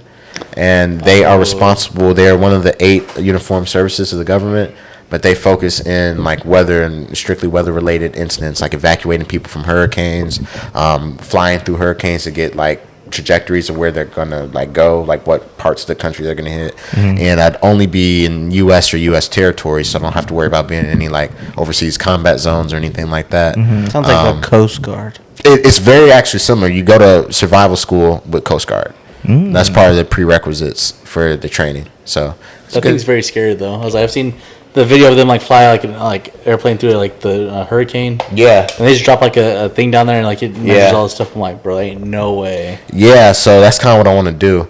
Yo, You know what I'm saying? Yeah, you said you So here's where I'm at in life, right? Sure. I got to a point where I've accomplished, I feel like everything I've done everything I felt like I was supposed to do up until this point, but I'm not really content with the trajectory it's put me on. Like, I'm not in the worse off position. I'm still like independent and financially stable and stuff like that, but I'm not passionate about what I do. I'm still kind of like back home in a place like I've grown up, which isn't necessarily a bad thing, but if I'm not doing anything while I'm here, then I get this sense of complacency. And I also, you know, I come from a, you know, not a super wealthy family, bro. Like, you know, we don't have any generational wealth. Everybody's always struggled in my family. So nobody's ever traveled. Nobody's ever been overseas. Nobody's ever been outside of the continent. Nobody's ever done anything like that. So I kind of want to be a trailblazer for that, for my family. Like, I want to experience things that nobody else in my family's been able to experience. Yeah. And I need a sense of adventure in life. That's my thing, right? I don't have any major obligations. I don't have a significant other. I don't have no spouse. I don't have kids. I don't have sickly mother. That's, you know what I'm saying? Like, it's the perfect time in my life to Do that. do that adventure. I'm in my prime, bro. Like, I'm not gonna have any other point in my time where it's just gonna be more well suited to do something drastic. And aviation is something that requires a lot of prerequisites, like a degree or some type of Navy or aviation academy. And I got my bachelor's in science, so I already knocked that off. So I can go straight to officer training school, obtain the rank of lieutenant commander, bro, and I can have my wings by the time I'm 30. Fuck yeah. Yeah. And they got a pretty steep salary. Oh yeah, yeah. That'd be Oh, lit. yeah, They'd be good, like, yeah. hey, yeah, Dorian's gonna take us out there. And private we gotta- pilot. and when we get that PJ, You know what I'm saying? And aside from the cloud aspect of it, it gives me a real sense of fulfillment because I'm doing something that's indirectly saving a lot of lives. You know, these pilots are important, flying through storms, yeah. collecting atmospheric data. I mean, these are the people that are giving the news station's trajectory. Hey, it's going to hit Miami Beach. Y'all got 48 hours, whatever. That information's coming directly from these people flying through these storms and collecting this data. And it's something I've always been interested and intrigued with. And it's just more so finding a entry into the field, and also just having that internal dialogue with yourself, saying like, hey, this is a character, this is a version of yourself that you see, this is a character in a potential movie of yourself, but what's like stop you from being that version of yourself? And I really ran out of answers, so I'm just gonna fucking do it. Hell yeah. that's what I like to hear, bro. So that's what's next for me. Like, I'm going like cold turkey, like detoxing and everything. Not that I'm on no hard shit or nothing, you know what I'm saying? Get off the rock. You know what I'm saying? Hey, yo. Get off the rock. Yeah. You know what I'm saying? Finally. Put the needles down. Yeah, put the needles down, put the spoons down. Yeah. I want to see a torch. Okay, Disney. You know what I'm saying? No, I'm just kidding. That's too soon. But yeah, bro. So like, that's where the whole like, I've always had the interest in storm chasing. I started with tornadoes and shit, but then like Twister. Twister, you know what I'm saying? I wanted to Dodge Ram and Dorothy. You know, I want the whole. You want the whole. Mopar gang. You know what I'm saying? Mopar gang. Yeah, bro. So yeah, I always want to fly. So it's like, you know, I could combine the two and make a career out of it and get a sense of fulfillment and get a sense of adventure out of my life. Get to travel, get to do things, see things that nobody else in my family or like from my like upbringing would have the opportunity to do. Yeah. I'm not completely sold on the idea of enlisting and being like in the military, but like that's the only avenue I have available to me, because it's hard to get into the industry without financial like backing. Yeah. You know, so Yeah. that's where I'm at, man. I'm trying to physically and mentally like prepare myself to like make a dress. It makes me, honestly, man, it scares the shit out of me. Oh, no, that's something yeah. that makes me really uncomfortable. I'm not sitting here like, oh yeah, I'm ready. Like, yeah, 6 months I'm signing. Like, let's go. Like, Air Force. Like, bro, I'm scared shitless. But the alternative to me is scarier than getting out of my comfort zone and attempting to see what I'm capable of, man. I just kind of want to test my limits, bro, and like, you know, I want to push myself, bro. I want to see what I'm capable of, and that's an environment I think I can do that in. Like Fucking be a fucking You pilot. sound like an anime. I'm gonna surpass my limits. You know, I'm surprised. I'm opened up all the gates. Yeah, exactly. Oh wow! Hold on, I know you want to ask me your question. I didn't say anything. I know you Take do. question. That's it. But I want to ask him something about your this whole wanting to get out of your comfort zone. Yeah. what made you want to do that? Is it just you not being like happy where you're at with your job, or what is it? Is it just more of like a personal thing? Like, man, like feel like where I'm at right now really is I have like a bigger purpose in life. Is that kind of how you feel, or what is the reason for you wanting to take this step, this leap in your life? Because you're taking a chance, you know. You're taking a real risk. chance. Like, you don't know how it's gonna be. You don't know. Be away. Like, once I sign that paper, like my life is not my own. Is it 4 years? 4 years. I'm gonna be off. Y'all not gonna hear from me for a fat minute. Shit off the radar. But we'll come visit you. I'll come visit. Graduation. I'll fly myself out. Oh, Fly myself out. you know what I'm saying? No. But no, what really kind of motivated me to make such a drastic shift, or want to attempt to make such a drastic shift, is really just kind of learning from my parents' mistakes.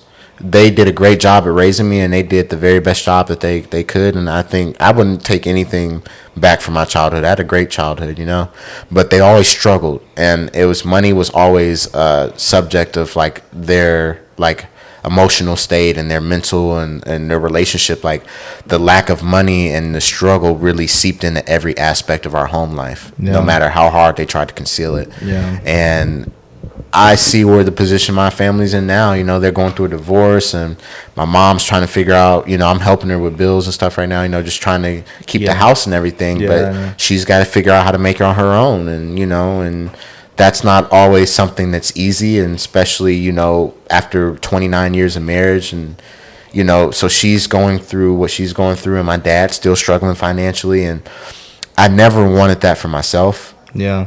And another part of it, I think, is just I had this sort of kind of light outline of where I thought my life was going to go after high school. I knew I was going to go to college. I knew I was going to get an internship. I knew I was going to get cozy in some corporate America job that paid me decent, that I could work up in. That was the game plan. But, you know, COVID happened, and I got into a field I didn't care for, and then got into another field I didn't care for. And I look up, and I'm 25, and I'm like, we're not old. But we are also kind of at a point where you're going to start making major life changes. You just start thinking about those. You know, not that you're under pressure to initiate the journey or know what you have to do. But if you have a passion or something you want to invest in that's going to take time and energy to invest in, do it while you're youthful, man. Like, do it while you got the space and energy to do it, while you don't have a whole bunch of kids pulling at your shorts. You know what I'm saying? Like, once we have those kids, that's their time. Yeah, don't knock the people that starting families. Oh yeah, absolutely not. There's some beautiful. Shout out to you, man. Yeah, there's some beautiful families. I got friends, you know, with families, and they're doing a great job. Oh yeah, and they're rocking it. They're setting the bar a little too high. Either the kids are too cute and I'm worried about having a fugly baby, for real, or they're just doing the parent thing so good. I feel like I'm just gonna be like subpar. I'm like, damn, y'all set the bar high. Damn, y'all already doing sports already? You know what I'm saying? That's blinked. Yeah. But so I think it was learning from my parents' kind of mistakes they've made in life, and also seeing the trajectory that I'm currently on. You know, like I have a great social life. I have y'all. I have a great legacy friend group. I have a great, you know what I'm saying? Like, I have all the tools I need to succeed, except for like the monetary side. Like, my career isn't lucrative, and it's a dead end job. There's no room to move up in my company. There's not really like anywhere to go there. It's like a means to an end. It's like a crossroads. Everybody there is like there temporarily. So I'm just kind of sitting here, getting older. And I'm just kind of like, you know, and really, you know, being around y'all motivate me to do something, because I don't want to, you know, I'm not saying that this is the dynamic in this friend group at all, but like, I don't want to be like the only one not doing anything, you know, like everybody's got something they're working on or something they've already accomplished that's major. Everybody in this friend group is successful, and one way or another, everybody in this friend group is successful. And I feel like that's a standard that like I should hold myself to as well. And I don't know if I'm really meeting those standards in my current trajectory in life, so I got to do something to change that. Yeah. And I want to do something with this paradigm shift. It's got to be something I'm passionate about, because I can't make that mistake twice. Because I already did that. I went to college, didn't really feel it. Did it because I had to. Got a job, it was cool. Not really making none. I can't do that twice. So when I do this, I'm going to do something I want to do. We're about to chase some tornadoes. About to chase some hurricanes, motherfucker. Bro, I thought hurricane season was over. Nah, bro, it's all year round. I understand you for real, bro. Yeah, you know what I mean though? Absolutely. Like it's not a sense of urgency, but it's kind of like you kind of starting to feel the heat. You're just like, you know what? Like I need to set myself on a trajectory that's gonna set me up for success. And it's gotta, you know, you don't gotta have everything figured out, but I need to know that I'm working towards something I'm passionate about, and it's gonna pay in the long run. And I don't know, man. I just kind of settled on this, man. And also, you know, my home life isn't the best right now. You know, with my family going through what they're going through, and we're just tight financially. So it's a lot of kind of negativity around, you know, my home life right now. And it's just like an environment like I kind of want to get out of. Mm-hmm. And that's no knock to, you know, my family. I love them. You know, I have a great relationship with everybody in my family. Yeah. But you know, it's just I'm getting older and it's time for me to remove myself. And it was also kind of hard moving back home. I'm not gonna lie, because you know I had my own apartment in college for 4 years. Graduated for like a year and a half after college. I had my own spot, completely self-sufficient, and then came back home. And like it's just kind of hard to get back in that headspace, you know. Hey, bro, we're right there with you. To be honest, it's like you live that lifestyle. And not saying that we were like going crazy and shit, but like it's just the independence, you know, like 100%. You can do whatever you want. You can do whatever you want, not have to worry about anything else. And like you leave that, come back. It's kind of like, yeah. I'm the same way, like how you are. Like I never really like my mom didn't really care what I was doing, so I was chilling majority of the time. But like it's just like out of respect, like you don't want to bring people over all the time, this and that, and like you know now that I have we have our own spots and shit, like we do whatever we want, you know? So it's like you get that and like you don't want to go back, you know. But I mean, obviously, like you gotta do what you gotta do, though. And it's tough. You got obligations, man. Yeah. You know, it's like, you know, I don't, like I said, you know, my job isn't super lucrative, so you know, I gotta help keep the house that we have that my parents own. You know, my dad just kind of dipped out, you know, so I gotta pick up. You know, his financial kind of support. So, and that's another thing I didn't really see that coming. So that was like, that's also as an element of why that fire's lit on my ass. I'm like, I gotta, in the worst case scenario, if my mom, you know, she works in real estate, so it's a hustle. It's kind of, she's responsible for the money she makes. And that does depend sometimes on like market trends, economy, and a lot of external factors. So I have to worry about her keeping the house, because you know the renters market out here is hostile. Apartments are hostile. She don't, you know, I mean, we're homeowners. We built that house, so that's something she always wanted to do. That's something she set out to do. That was a goal of hers, to always own a home, and that's the first home she's ever owned. So I feel like I can't let her. Yeah, absolutely. I can't let her fail. Yeah, like I'm. We can't fail. Yeah. So I need to do something to make sure that she's taken care of. Absolutely. And I gotta do something to make some real money, man. So I understand you, bro. Fly. Absolutely. Well, I feel like you got it, bro. It's gonna be a test mentally, physically, emotionally, but like I feel like that's what's gonna take to kind of unlock that next gate. Bro. I feel like I'm not gonna elevate to the next stage in life unless I put myself to that. I kind of never felt that in college, even though I went away. And I still felt like, you know, school, like I was familiar. I was, you know, I knew some people up there already. It was laid back. Austin was 3 hours away. I had my phone. I could wear whatever. Like it wasn't shipping off and going to boot camp and flying a $300 million plane. Yeah, so this is going to make me very uncomfortable, but it's how you grow. Yeah, growth is on the borderline of like being uncomfortable. I'm trying to push myself, man. So. Got to. They're about to mold you into a whole new person. Dude, you know, I think so, but at the same time, I feel like I'm going to still be the same person. Like, I'm going to have my act when I'm there, and the second I come home on leave or something, I'm like, hey, bro, I can't hit that. Yeah, because I feel like you're at that age where it's like, there's the people that go straight out from high school, like, that's how they grow up, you know? Yeah. That's like them really becoming a man, you know? So it's and I feel like you're already at the point where, like, you know who you are as a person, as an individual. 100%, man. And you're using it as a pathway to get to where you want to be. Correct. This is a means to end. I don't like. I'm not a big patriot, so to speak. Like I'm not doing this to have a prestigious military career. Yeah. Like it's just they're gonna train me how to do some serious flying, and with that on my resume, you get Hurricane interceptors on your resume. There's no airlines or private jet service in the world that's not gonna hire you. Exactly. Like you flew through a Category 5 hurricane. You can fly me to Vegas. Yeah, absolutely. Yeah, literally. Hey, Dorian, we need a ride to Comic-Con. We got a panel that we got to go. You got that's right? You know what I'm saying? I'm like, bro, if you sign in, if you take some pictures, I got you, bro. How did?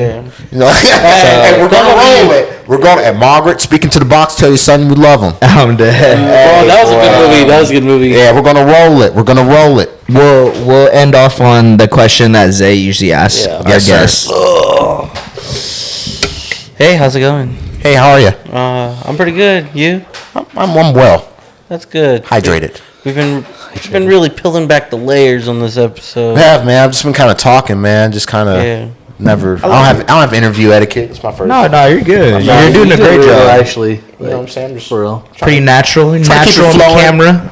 keep the conversation going. Absolutely. You into anime? I dab into anime a little bit, man. Anime is something I just recently got turned on to. That's not something I grew up watching really. I was kind of into nature shows, like Most Extreme on Animal Planet and shit. Shark Week. Oh, hell yeah. So anime is first anime I actually watched all through and through was Cowboy Bebop. Oh, That was pretty recent. it's a good one. I've watched a little Naruto. Oh, You know what I'm saying? And I just started Death Note. Hey. And that is phenomenal. That is a psychological Hell yeah. I chess told game. him to try that one. No, Death Note. Death Note. Yeah, that shit is deep. But It's $1 million show right there. But so with the Naruto question that I like to ask people, if you know, do you know who the members of the Akatsuki are? remind me, bro. Literally all those. Oh wow. He got you. Oh, okay. We'll bring up the picture. Oh wow. Which one is that? It doesn't matter, dude. Shit, I'm frying my first one. Shit. Just do that one right there, the one with the white. And when I say I've dabbed into Naruto a little bit, I watch a lot of fight scenes. I've seen maybe 7 or 8 episodes through and through. I haven't watched the series all the way through. Okay, So I don't know gotcha. characters Yeah. like that. Okay. Well, then this might not be. Why do they all look the same? Cowboy Bebop is the only one I know the back of my hand, and that's kind of not a. I mean, it is a traditional anime, but it's not I haven't seen that one, to be honest with you. It's Oh. on my watch list.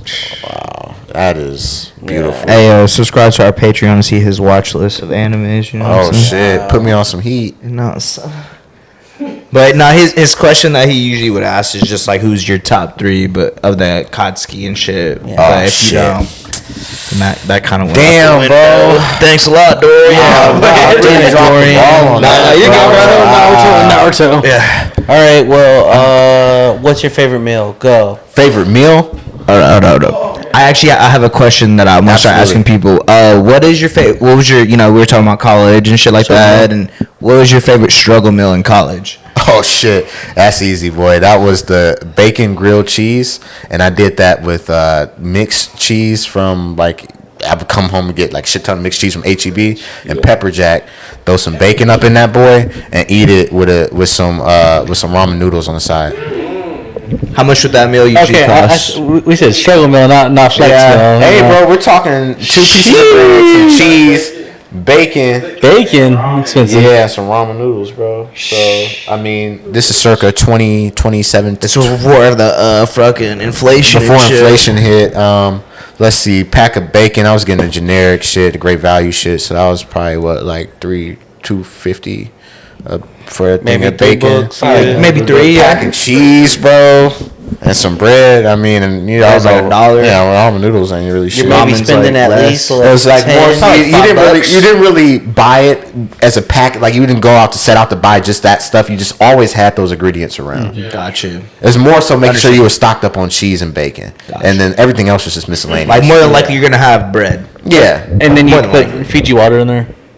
This boy got that big cut apple, big apple. Actually, Denton water was toxic.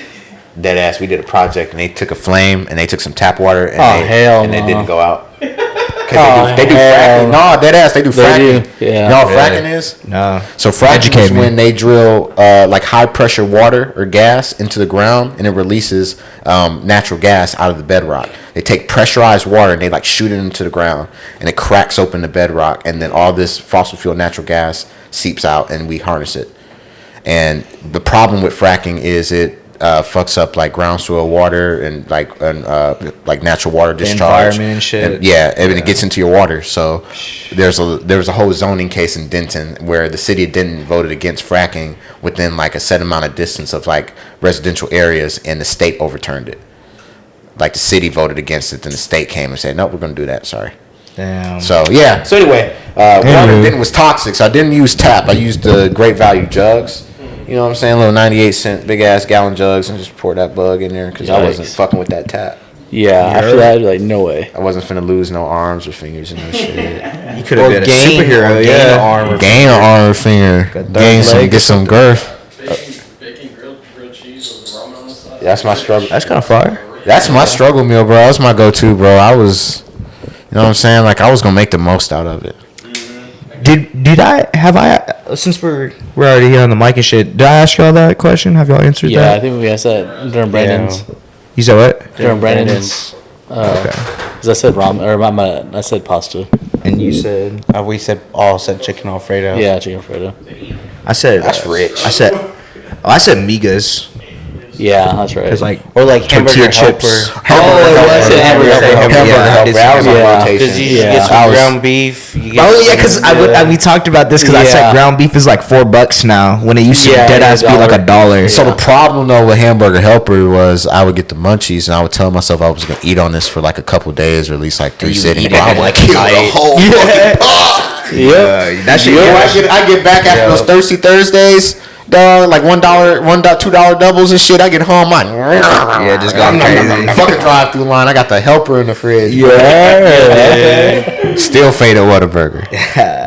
Yeah, bro. All right. Well, I guess that was a good little spot to end off. Yeah. Did a lot of talking, you know. Got a little back the layers. Get to know a little bit about me, you know, just a just little kind of bit. where I've been, what I've been about. Yeah, you know. how life's Who been for you, Dorian what is. you want to do What in you wanna life do. and shit. But Yeah, hopefully y'all check in again, bro. I'll be like over, flying somewhere. The airport near you. you're gonna have to FaceTime you and shit. Yeah, do a little bro. Zoom call. Yeah. Hey Dead guys, ass. look at this, no hands. Yeah, on some shit. No, dead ass planes fly themselves now. This guy or something. No, bro, I'll get a flick in the cockpit at 30,000 feet up with the hat. Hey. Speaking of, Was there anything?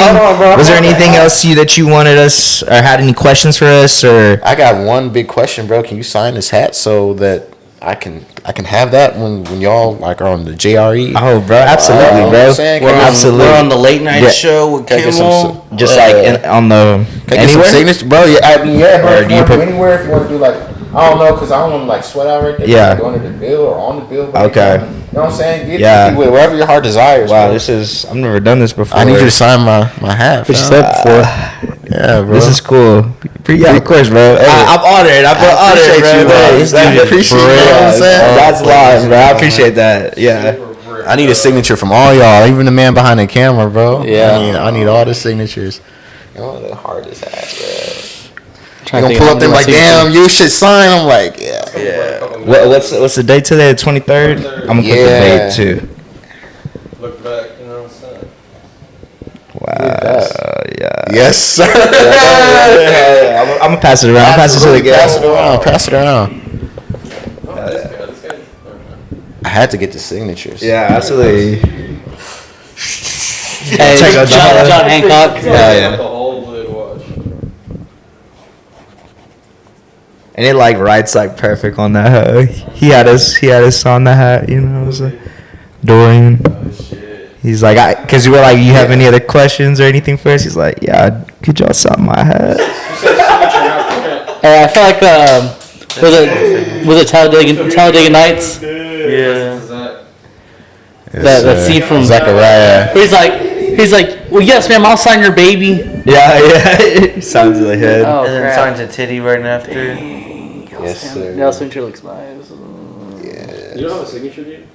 No, I don't. Hey, you're gonna have to, man. You don't want to do that because This dude said my signature looked nice. I've made it. Yes. That I messed up the ass, but whatever. That's how I got my Hellcat. Yeah, right. Just I've got a weak signature. Yeah, they're gonna come repo it soon though. I'm dead. I made one payment. Why do people get mad when they refill their shit? That like, you know what I'm saying? Like you So you ain't pay your bill, right? Exactly. Like, so why are you mad? It's like they're Hey. to the counter. Prove it. Hey, I messed it up. Flip there's no way give you it to could've give it to got that. Allison. Hey, Flip it's your it, turn now. flip it, Sorry. and record him. Yeah. Yeah. Sign my hat. Yeah, hell yeah. The whole gang, you know. You got done recording? Sign my No, chest. not yet. We're gonna finish. yeah, scoop back. No, I got you. Give it to me. Give me Oh, really? Yeah, there you go. Yeah, no faith. Yeah, no faith. We're definitely gonna clip that. This might be the little trailer clip at the very end. Can I get my hat signed by the All-Star cast? This is crazy. Hey. Wow. Yeah, Yes, sir. Hard. yeah. Hard. Hell I yeah. feel like you just ruined a good hat. Nah, bruh. Let me sign out. Yeah. You already know this is the most famous intern in the whole world. You dig? Here you go. I'm dead. Yes, I know, bro. You a bro, part of get this on shit there. too? Oh shit, what y'all put? I just put PCT. I put love you. I put Yeah, prove I it. actually put some like nice signatures. I'll just go write JD. Yeah, don't do mine. bruh. Whatever your heart desires. Yeah, bro. whatever you one want, of a bro. kind. Yeah. It can't be replicated. One of one. My shit's just a big I and a big T. I'm dead. Like squiggly Hey, bro. I just put mine. Sufficient. CJ. I used to do like the whole thing, Yeah. and then I was like, Gang. nah, that shit looks goofy. Yes, sir. Yeah, that's live, bro. Hey. Hey, talk to me. Nice. Hey. Hell yeah. Wow. Hey, you just made us feel important, bro. Wow. Hey, stop playing with us. Stop playing with us. Whose is this? Ooh, wee. It's That's Hey, tough. fire. That's tough. Woo. Hell yeah, bro. Well, man, I really do appreciate you coming on, bro. Thanks for letting us have that little moment, you know, that made us feel like we're, you know, important for, you know what I'm saying? So, appreciate that, bro.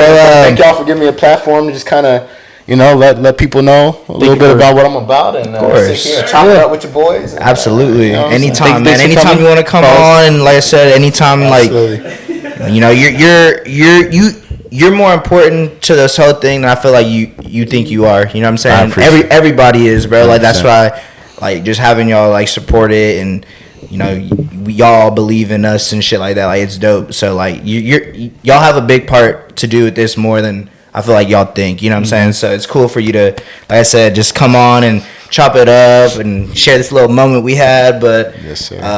yeah, bro. Anytime you want to come on, just let us know, 100%. bro. You know what I'm saying? This is as much as a platform as it is for us, as it is for everyone a part of the gang. You know. Yes, So, but yeah, no, like I said, if y'all like this episode of the podcast, don't forget to leave a like, comment, subscribe, ring that notification bell. Ding, ding, ding. Follow us on all social media: Twitter, TikTok, Instagram. You know where we're at. Give us know. 5 likes. Give us 5 likes, like Zay was saying. You know what I'm saying? Make those 5 Google Gmails accounts. Let's get that shit up. I want them numbers up, ladies and gentlemen. Don't forget to watch out for Zay shows coming out every Sunday. As y'all know, Beautiful Mind is Zay. We're about Make to sure to film- check it out. Yep. some Every more? Sunday, we'll post his episodes of the show, and then on Mondays we'll post the podcast that we usually record. But you know, like I said, just trying to grow the brand, expand, and start doing more content. We might even be dropping. We're actually dropping a new episode series that we want to start incorporating with the host. Park Car Talk channel coming soon. Well, by this time you'll already see it. It's called Fast Lane, and you know, just to add a little character to each person behind the scenes that is a part of this whole thing. So, yeah, like I said, just really appreciate y'all listening and watching the podcast, supporting us. We really do appreciate it. We love you. Love y'all. See you next Monday. Peace. Bye. Cut audio. We are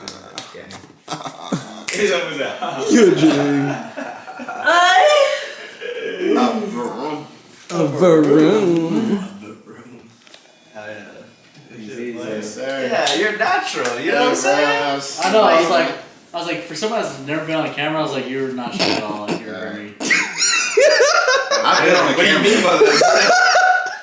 I've been on the Yeah, camera. my name is Dorian. This is my first adult video. Yeah, it's just what type of couch is this?